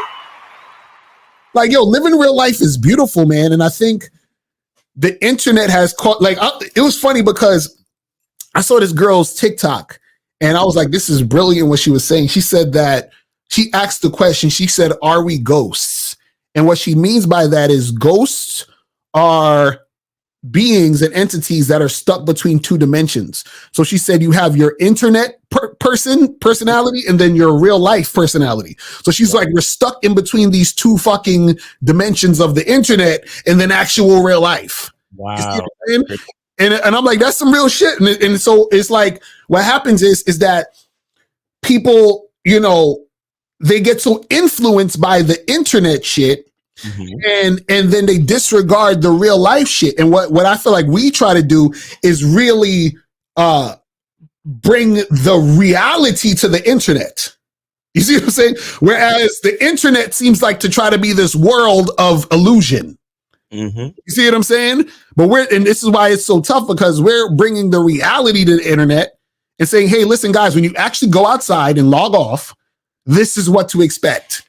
Whereas on the internet, they have these fucking, you know, fantasies and ways of trying to say things and do things. And, oh, it's about this and that. And I'm like, it's all bullshit. That's internet shit. That's not real shit. As soon as you log off, this ain't really happening. Niggas talking about jaw lines and looks maxing and all. Nigga, if you actually go out in real life, you see how many niggas who are short, overweight, not a Chad or a Tyrone with women. And hot chicks too. You know what I'm saying? And these chicks will fucking cry and lose their minds if their man dumps them or some shit. You understand what I'm saying? So it's just like, I tell you, the internet just is crazy. Shit is crazy, man. Oh my goodness. Hold on, let me see.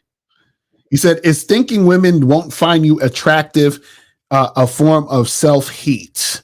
I mean, yeah, to an extent. You know what I'm saying? Because if you know, the thing is, it's just like well, Mark Curry said in the video, he said, yo, the girls naturally like me. Why? Because I like me. Right. You see what I'm saying? So if you don't think women are gonna like you, it's because you don't like you. That's coming from somewhere. And here's the thing. Think of the words. He said, women won't find you attractive. Now, here's the thing that we have to remember. You, the person, the I am, there are many different aspects of your personality. Right. So you're telling me that there's not one thing about you. Right. I mean, you've been alive. Let's just say you've been alive for 20 something years. You've had friends. You've been to school. You've been to church. You've watched hundreds and thousands of videos on YouTube. Right. You probably read a few books in your lifetime. You've had thousands, millions probably of conversations. Right. And through all of those experiences, there's not one thing that a person could find attractive about you. Right. Of course, that's a form of self-hate. Because because now you're being delusional on the negative side. That this is negative delusion, where it's like, come on, man. In all of your life experience, there's not one thing that a person might find attractive about you. Are you serious? Right. And the thing is, just because a woman might say, no, I'm not interested, or hey, I have a boyfriend, or, you know, I'm not in the mood right now, leave me alone. Mm-hmm. That doesn't make you any less attractive. Right. And this is the part, this is the point what I was trying to make earlier about, was Usain Bolt a winner before or after he crossed the finish line? A lot of you niggas only look at yourself as attractive when a woman says yes. Right. I'm trying to tell you guys that is a fucking mistake. Mm-hmm. If you don't think that you're a winner before you cross the finish line, what the fuck did you go to practice for? What did you get up and train and practice and like? And this is what I keep telling you guys. And this is a part of my approach mindset video that's going to be on the Masculine Identity membership. It's all about a mindset. Right. It's not about what each individual particular woman says to you. Because listen, when you see that successful dude with a beautiful chick, you think he even remembers about all the chicks that told him no? Right. Exactly. Like, look at Lucario. Lucario gets on here. Yo, I fucked thousands of, thousands of dates, and I fucked hundreds of women. You think Lucario's going to sit there and be like, well, there was this one chick. Right. Exactly. I tried to holler at her and she said no. And, you know, it just always bothered me. Like, no. Yo, you know what's funny? I've actually been on dating apps where I'd match with a girl, like on another app or whatever, and I send her the same message I send every other chick, and then she'd be like, "Hey, what's up? Don't you remember me?" And I really don't remember her. You understand? I was like, "Oh shit!" And I said, and I remember this one chick. She said, "Hey, you know, we went out before," and then I responded. I said, "Did we hook up?" She said yes, and I didn't remember. You feel what I'm saying?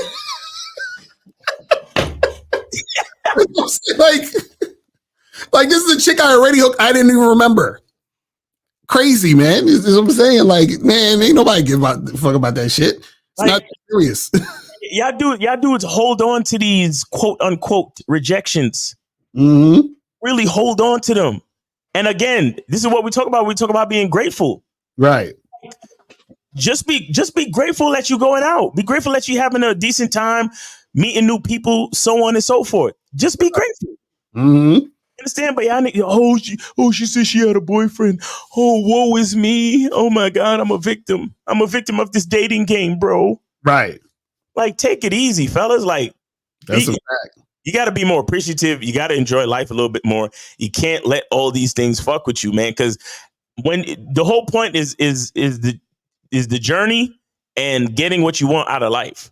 You understand? Any one particular instance that a chick is not feeling you, it really doesn't matter. Y'all niggas, you know what I'm saying? Like, y'all get so caught up on things.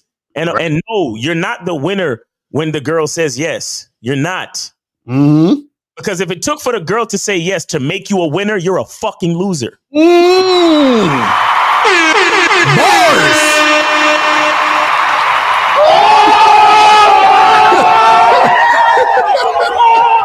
That's bars. Jesus Christ. That's bars. That's a fact. Oh my goodness, man. That's some real shit though. Yo, come on, man. It's Media Mondays, man. Where y'all at, man? God damn. Y'all slacking on this. It's the first Monday y'all slacking.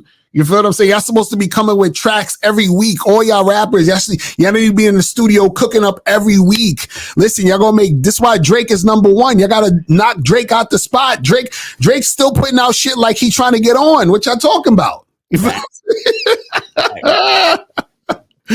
like, yo, I'm telling y'all, man, Drake hungrier than a lot of y'all niggas. That's crazy. How you gonna let Drake come through and son y'all like that, bro? That's fucked up. Yo, where's D Money? You know what I'm saying? Exactly. D Money is supposed to have like 10 tracks coming through every week. What's going on? What's going on? Y'all crazy. Oh man, that's ridiculous. But let me see what some more of these questions are saying real quick.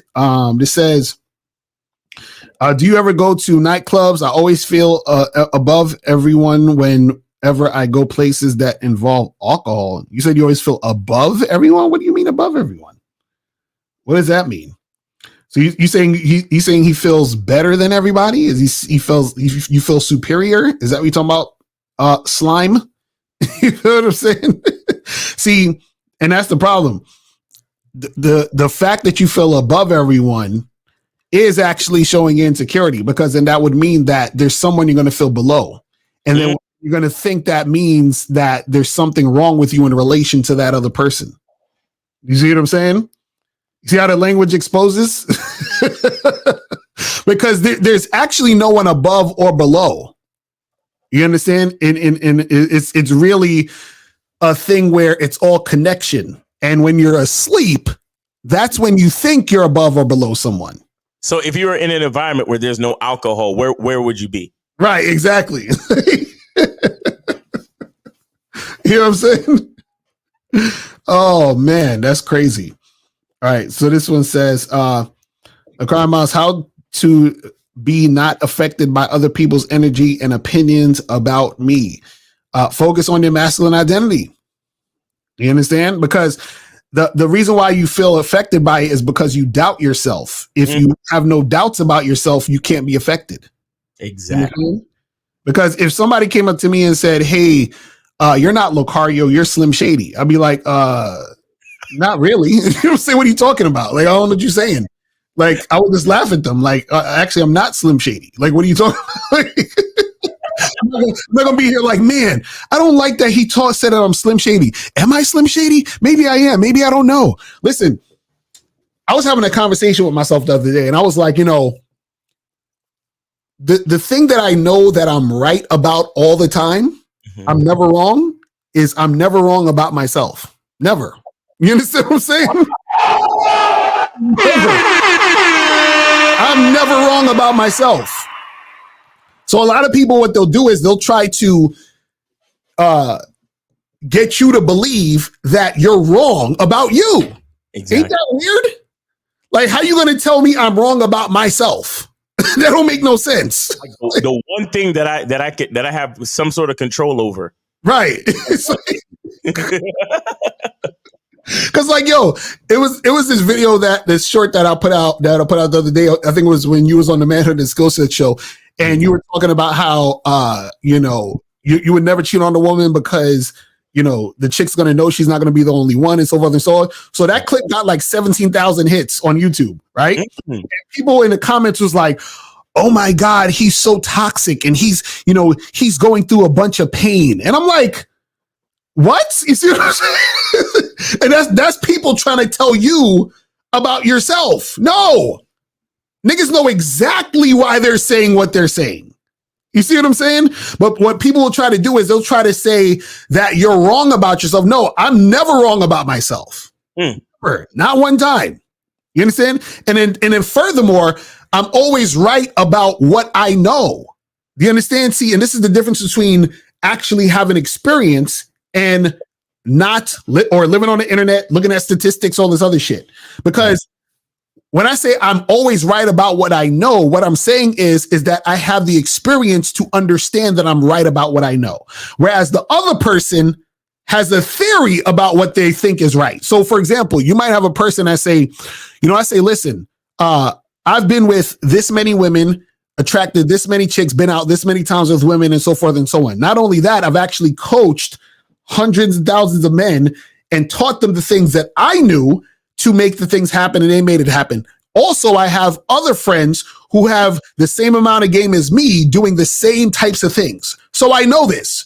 So now the other person who's like, but no, Lakar, you have to buy a woman flowers and you have to build rapport with a woman and so forth and so on. I'm like, okay, so how has that experience helped you in what we're talking about? Right? It hasn't. So I already know what I'm talking about, because the same way where I know myself and I'm always right about me, I'm also always right about my experience, because my experience is a reflection of me. You see what I'm saying? So this is what I'm saying. And this is what strengthens your confidence. Understanding yourself so well that nobody, see Jonas, you will not be affected by other people's energy and opinions, because other people's energies and opinions don't exist in your world. Ever. You see what I'm saying? This is why we talk about masculine identity. This is about you understanding you with no doubt. You understand? See, listen, let me think about it this way. Have you ever been on your way home and then drove to the wrong house?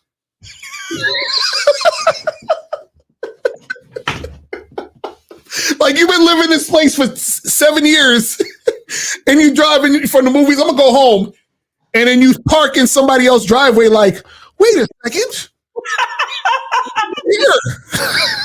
Like, nigga, I know where I live. What the fuck we talking about? like, that's what I'm saying. Like, imagine you doubt that you live there. Somebody's like, you don't live there. Really? Maybe I don't. Maybe I should drive around for another hour to find out where I know where I live. What are you talking about? But see, that's what y'all do. People try to tell you about yourself and you doubt yourself because you don't know yourself. Yo, imagine you asking directions to your own house. That's literally what Jones the Lion is doing right here. Right. Yo, could you tell me where I live? Yeah, so what you do is you go down and you make a left. What? What the fuck? Like, what do you mean? Like, why would I ask you about where I live? Like, excuse me, could you tell me my name? Right, exactly. Like, what? Oh my God. Hey, that and that's what, bro, I swear, like the conception, thinking back, the first conception of the masculine identity was at the seminar we did in New York at that Mason place. Right, I remember, yeah. Because my whole talking point was, I was asking niggas, I was like your name, your identity, the information on your ID card is automatic, and no one can tell you different. Right, exactly. So it's like, I thought back and I'm like, that, and that's literally, I was like, yo, masculine identity, because your identity is everything. They don't understand. They don't understand. When you take out your ID card, all the information on there is, you damn near know it by heart, because you're like, yo, I know who I am. Right, exactly. I know exactly where I live. I don't, like, your house should be the only place you don't need directions to. Exactly right. You know what I'm saying? Like, oh, come on, man. And then niggas, oh, what do I do what other people think about me? I don't give two shits what niggas think about me. Right, exactly.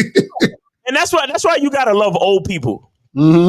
Old people fart. Old people say whatever they want. Old people do whatever the fuck they need to do. They'll say whatever, do whatever. They don't give a fuck. An old motherfucker is like, listen, I know who the fuck I am. I'm setting my ways, and I only got a limited amount of time. So I ain't got time to be worried about what you young whippersnapper think about me. I know who the fuck I am. Right. And that's why most of the crazy questions that we get is from the 22-year-olds. Right. Exactly. Exactly. You're so young, y'all still think, you still subscribe to the illusion that you have to give a fuck what other people think. Let's think about it this way. What is an opinion? An opinion means you don't know. It's not, because if you know something, you don't need an opinion on it because you know it. Exactly. So if a person has an opinion on you, that's because they don't know you. You see what I'm saying? And who actually knows you? You see what I'm saying? So the fact that you don't know me, why would I give a fuck about what you think that you know about me? Because anything that you think that you know about me isn't really me. It's what you think you know. You see what I'm saying? So what happens is that you guys are concerned with the opinions of a person's perception of who they think you are. You know what I'm saying? And also what happens is that a person's perception of who they think you are is based on their own level of understanding. Right. You see what I mean? So it don't make sense for you to fucking worry about what a person thinks when a person can't know who you are. You see what I'm saying? They can't even know. So what the fuck are you talking about? Listen, as much as you teach a person about you, they still will fully never know who you are. Ever. Because and this is the thing. See, I want to get too deep. You know what I'm saying? Because, like I said, you will, as much as you understand yourself, you still truly don't even understand who you really are going beyond. You see what I'm saying? Just like I said, you sitting there trying to trust the person, but you can't even trust yourself, right? So why are you worried about another person's opinion When you're constantly changing and evolving, when you're constantly understanding yourself even more every day, and you think another person is supposed to know you when you're constantly learning about you every day? Every day, another page in the book every day. Yeah, like what the fuck are we talking about? See, and what happens is people have a perception of you based on how they viewed you when they were coming up with that perception. So you could have met somebody last year and they're still thinking about you from last year. Right. Their opinion of you last year. Mm-hmm. You see what I'm saying? That's the crazy part. So imagine you're worried about what other people are thinking, right? When you're the closest to you and you understand yourself and you understand things about yourself that they will never fucking know. In real time. You will never know. So why are you worried about these motherfuckers? Like it makes absolutely no sense, people. That's what I'm trying to tell you. So worrying about all that other shit is because you haven't got in touch with you. You haven't accepted who you are. You don't value yourself. That's why you're valuing the opinions of others. Because if you value yourself, you would understand that your view of yourself or your understanding of yourself reigns supreme. That's the most important thing. You see what I'm saying?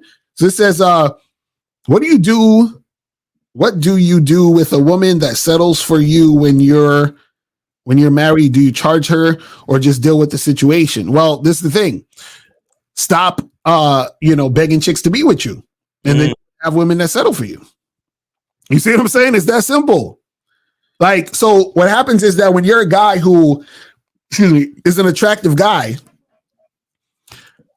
women are coming to you highly interested. So deal with women who are highly interested. And then what happens is that their interest maintains, right? By you being consistent. And in fact, the interest grows based on her becoming more attached to you because she gets more invested in you.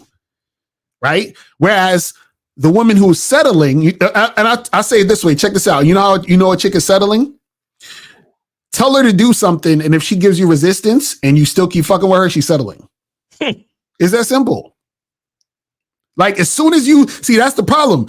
You guys don't realize women are settling because you've been taught or indoctrinated to think that you gotta fucking, wear a woman down and build rapport and get her comfortable and take her on 17 million dates and court her and do all this other shit to get to make shit happen. But you don't realize the reason why you had to do all of that is because she don't fucking like you like that. You understand? You're the consolation prize. You're the guy where she feels, you know what, I might as well just fuck with him because I need somebody here to be with me type shit. You see what I'm saying? So what Alante A is saying, that he realized that she was settled for him after he already married or after he married her. Right. Exactly. That's crazy. Nigga, you already made the commitment in front of God and your family and all that shit and the courts in the court system. So, I mean, unless there's anything like drastically wrong with the relationship, just keep on living, nigga. Stay married. He's like, you already fucked up. What's the point? Unless there's something going on where, because look, it's one thing to listen to us and then you realize something about the reality of your relationship, but it's another thing if she's abusing you or if there's actually something wrong. Right. Like, don't if you're married to something like that, don't ruin your whole shit just because you heard us say some shit that opened up your eyes to the truth. Right. Just understand what the truth is, though. That's what it is. Understand what the truth is. Now, if your marriage is getting bad, where there's things wrong and there's things dysfunctional, then hey, do what you got to do. Right. But don't just let us opening your eyes cause you to stop being grateful for your current situation. Right. You understand? You still need to be grateful for the fact that you're married, that you have a woman in your life. You probably got some kids, or if you have a somewhat stable situation with a woman and y'all moving along and things are happening, be grateful for your situation. You understand? Don't fuck it up just because, well, Miles and Lucario said, just understand that the reason why you're frustrated that you had to sleep on the couch is because she settled. That's what we're trying to say. So you just got to come to realize it, because that's what's going to happen. Because you're sitting there like, damn, like when you're in your driveway and you sit in your car for half an hour because you're scared to come into the house because you don't want to hear her mouth. Just understand that's why. That's why. That's all we're saying. Like, because you guys got to understand. See, understanding why you're in a weird ass situation is great, because now at least you understand. And this is the key thing. This is the most important part that I want you guys to understand. The most important part to realize is that it's your fault. That's all we want to, like, if you can understand that and be like, you know what? Yeah, this is the way it is because I chose this, even though I was ignorant at the time. Because trust me, this is the thing. We've been in situations where it's like, damn, this shit is fucked up. And we realize, oh shit, after the fact, we realize it fucked up because we did this. You understand? So you got it. That's what we're saying. Just understand that, because the problem is, and this is where the red pill has been born, is the red pill still doesn't realize that it's the man's fault. See what I'm saying? They still don't realize it, because if they realize it, they wouldn't even really be talking about what the women are doing. They wouldn't be talking about her hypergamous nature and monkey branching. That don't even matter. You know what I'm saying? Because there's nothing you can do with that information to help you. Because all it's going to do is trick you into thinking, oh, well, let me get more money so she doesn't monkey branch to a rich guy because I'll be the rich guy. No, like, we don't want you to have that Will Smith mentality. You know what I'm saying? Man, if I become the best, if I become Jeff Bezos or I become Elon Musk, then no woman would ever. No, that's not it. You see what I'm saying? All we're trying to do is to get you to have some self-awareness and wake the fuck up. You understand what I'm saying? And just realize, like you said, Miles, if you have a marriage that's still good, right? But just understand that, hey, look, it's not the best because you done fucked up 6 years ago when you proposed to that woman without vetting her. You understand what I'm saying? That's what we're saying. And here's the thing too. At the very least, when problems do come up, at least you have a more mature and efficient understanding as to why. Right. Exactly. And so you don't. And if you understand why, guess what? More than likely, you don't even have to argue with your wife. Right. Right. At this point, shit will go down, and you'll think back to something that we said, and you'll be like, "Oh, I already know." And then your girl will be your wife will be looking at you like, damn, he don't even argue no more. And that might be, that maturity in you might actually get her to respect you more. Right. Because you're at a higher level of understanding. So you see the shit before it even happens. So you don't even have to go bicker back and forth with your bitch. It's just like, I already see it, I already know it. It's my fault. Let me take care of it. And then she'll be looking at you like, oh shit, this nigga starting to act like a real man. Right. Exactly. and then it might be, you know what I'm saying? It might be a benefit to your situation. Right. That's real shit. All of those things coupled with, like I said, understanding how to be grateful.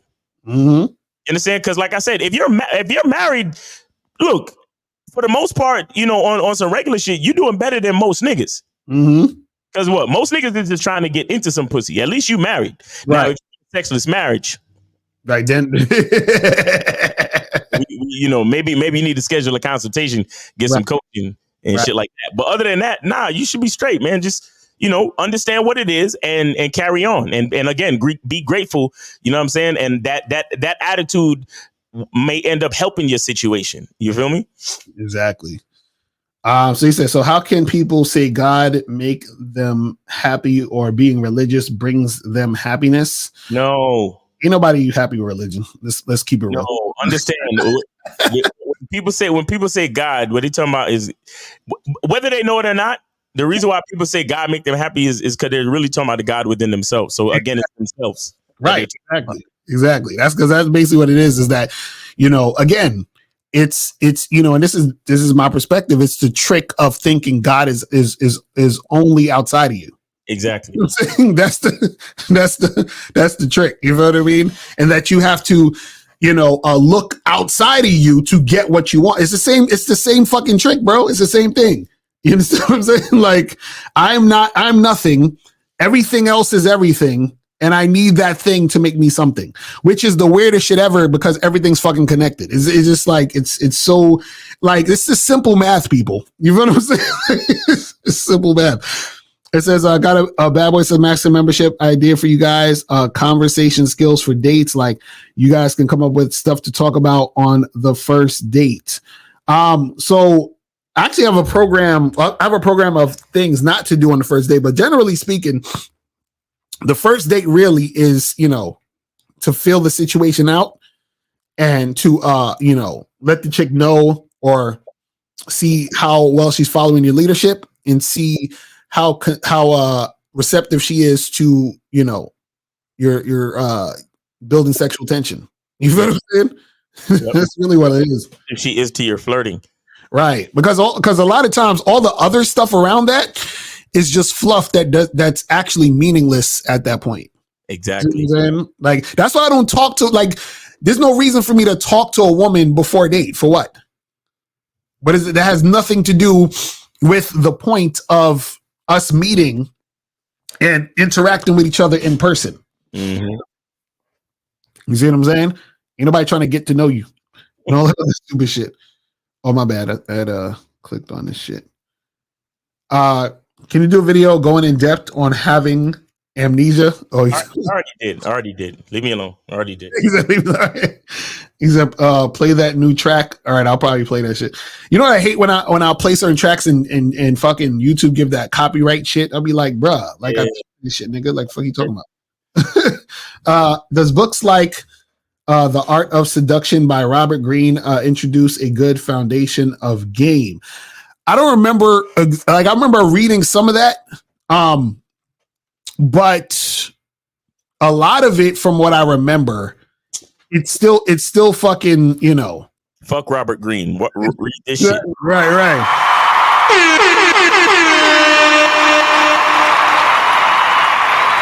So I remember some of this shit, but it's like, I mean, no shade to Robert Greene. I'm just saying. A lot of the stuff in there, I had to do. And also remember, it's called The Art of Seduction. And one of the key things that I remember that he said in the book was something to the effect of, in order to seduce to an extent in certain situations, the person needs to feel like they're missing something and that you're the answer to what they're missing. Right. But the thing is, a lot of it that I was reading had to do a lot more with, like, some of it sounded like simping and some of it sounded like manipulation type shit. You know what I'm saying? From what I remember, so it's like, but I think more so he was describing a lot of like seducers and what they would do and shit. And to me, they was just doing too much. I'm like, ain't nobody got time for all that. It says, LaCara, are you and Miles aware of the fact that both of you are literally illusions my mind created and none of us truly exist? Oh, he getting too deep on this shit. He getting too deep on this shit. He's getting too deep on this shit. They ain't ready for that, Chris. You're ready for that, Chris.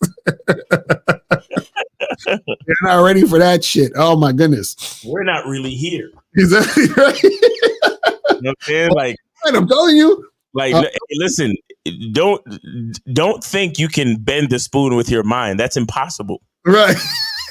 You know what I'm saying? Like, just realize that there is no spoon. Right, exactly. Stupid motherfucker. Like, what are you talking about? So just as the book describes types of seducers, it doesn't teach seduction or how to seduce. Right, exactly. Shout out to Justin.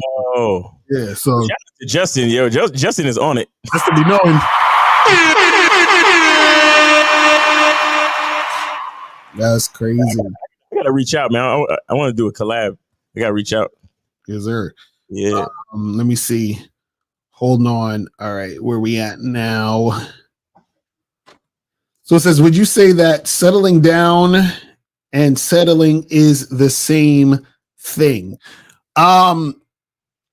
It can be and also not be. So like you can settle, you can say I'm settling down and still be settling, but just because you're settling down doesn't mean you're settling. You see what I'm saying? Because settling down within itself means like I'm doing something different in my relationships in a way where I'm just put more focus on a specific thing. Whereas a person can also settle down, but still be settling for that particular person. You see what I'm saying? In the way of like, this is not like my top choice of what I actually want, but I'm just sort of going with it because. You feel what I'm saying? Whereas you have a person who has exactly what they want in the situation. They say, okay, I'm focusing just on this situation to move forward in this direction. You feel what I'm saying? Right. Exactly. So settling down, the phrase is more of a focus on your quality of focus. Right. And settling is about the quality of the lifestyle. Right. Exactly. You see what I mean? Because if you're settling, that means there's something that you actually wanted that you're not getting, but you're still moving forward with the situation. But settling down just means that you're increasing the quality of where you're trying to put your focus. And you're not really missing out on anything. It's just you just want to focus on something more specific. Right. So it says, were you personally mentored by Anthony DeMello's been dead for a long time. So I just watched a lot of his videos and read a lot of his books. So yeah, you guys should definitely check him out. That he spit some heavy ass game. This says, if your illusions like the guy said, then how am I seeing y'all? Well, because how do you know that we're real? How do you know that all this isn't all in your head? Exactly. It's because you're subscribing to the same illusion. Antoine. Right. Exactly. So who knows? Yo, there was this thing. I forgot. I think it was on TikTok, but it was like a thing where you take a photo of yourself or some shit, and then it did like a AI version of you, and it said that this is how people see you. And what was funny was a lot of people did it, and then they would look at the picture, and the picture to me would look exactly like them. But the person would say, I don't look like this. Well, I thought it was interesting because imagine how you see you, everyone sees you differently. And how would you know?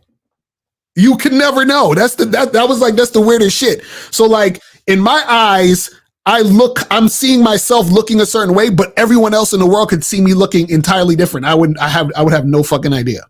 Right. You see what I'm saying? Because I was like, that's the weirdest shit. So it's like a lot of this stuff, it's really like your own perception or perspective. You feel what I'm saying? So it's crazy, man. The world is a very interesting place. That's all I'm gonna say. You know what I'm saying? Because some people believe we're living in a simulation. Some people believe in reincarnation. Some people believe in, it's so many different. This is why life is so mysterious. You feel what I'm saying? But you see, that's crazy. He said, if your illusions, like the guy said, how am I seeing y'all? Illusions were created to be seen. What are you talking about? Exactly right. Think about it. The word illusion, illus, right? That's the base of illustration and illusion. It's something that is created for you to see. Right. You understand? Illustration, illusion, same shit. So when somebody is illustrating something, they're describing something. They're painting a picture. They're giving you some sort of message inside some type of constructed form of expression. That's all it is. So that's why you're seeing us. See, I believe in a bunch of crazy. I believe like when you dream, you're in a whole different dimension sometimes and shit. Like, yo, I've had dreams and I swear I don't understand how this is even possible unless there is a such thing as like a past life. Like I remember this one dream vividly. I was in some sort of fucking spaceship or something. Like it looked futuristic to me in my head, right? And in the dream, I'm in bed with this woman. Is this black chick, like she's jet black, dark skin, and she's wearing like some fucking crystals or some shit and some shiny shit. And we're in the bed. And I shit you not, I could remember being with this woman for the past like 10, 15 years. And I remember memories of being with this woman for like 10, 15 years. And then I wake up and I'm like, how the fuck do I remember having a whole life with this woman for 15 years?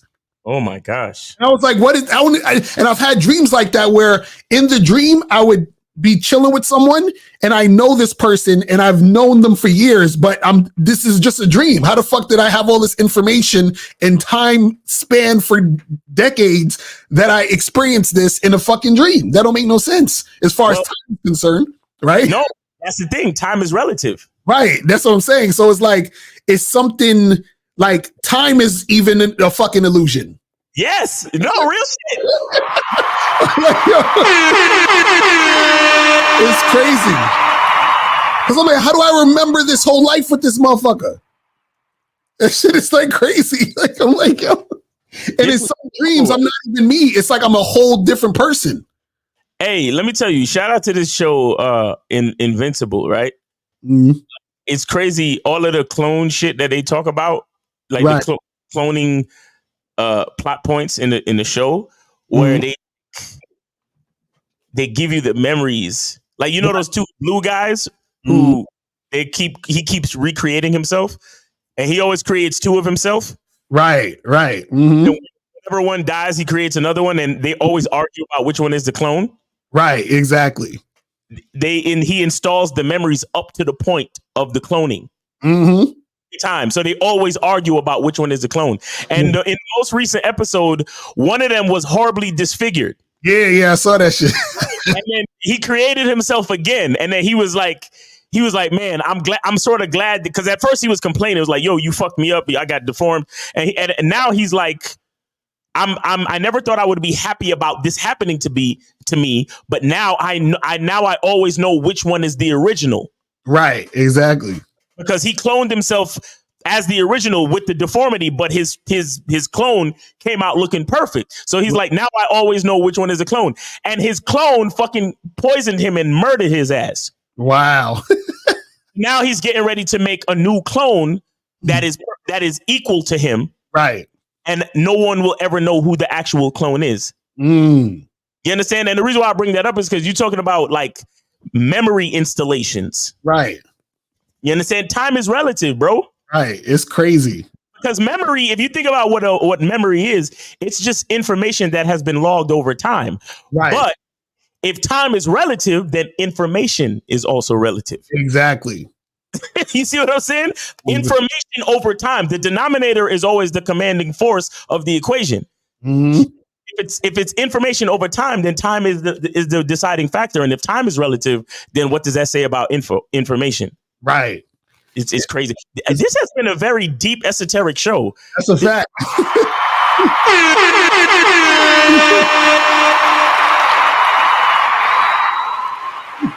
Guys, this is why it's only 200 and something people watching right now. Right.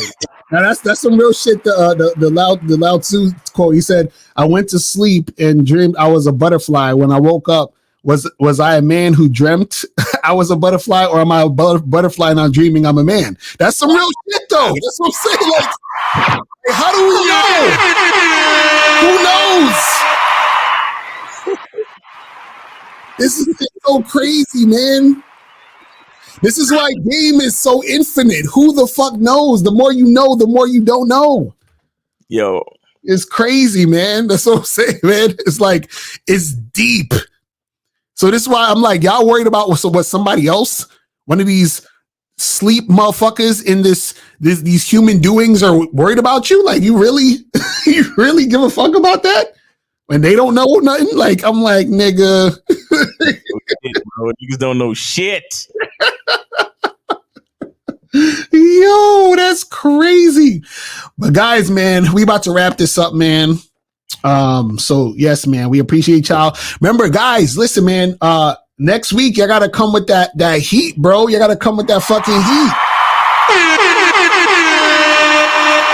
You gotta come with that heat, man. Come with that heat next week. You feel what I'm saying? So that we can get that shit cracking on the Media Mondays, man. Because we want to hear you guys, y'all stuff. And make sure you guys get the soap. Get the Masculine Identity soap. Go to masculineidentitymembership.com to get the soap, people. Make sure y'all get that shit cracking. Go to masculineidentitymembership.com and get the fucking soap. You feel me? Hit that QR code, man. Hit that QR code. You know what I'm saying? Screenshot this shit and hit the QR code. Yes, You know what I'm saying? Screenshot it, put it on your iPad or your computer, and then use your phone and scan the shit. You Right. feel me? Do that shit. Exactly. Yeah, man. He said, Mr. Garden, I must know everything because I don't know shit. Exactly. That's what I'm telling you. That's a fact.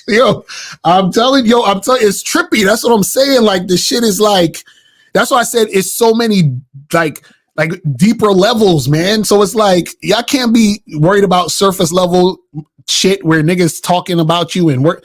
Like, really? Like, that ain't nothing. It's nothing. You know what I'm saying? That's nothing, bro. It's nothing. But anyway, so guys, man, we appreciate y'all tuning in. You feel what I'm saying? And yeah, man, we'll holler at y'all later. And remember, the truth is inside you. Peace. We gone. We out.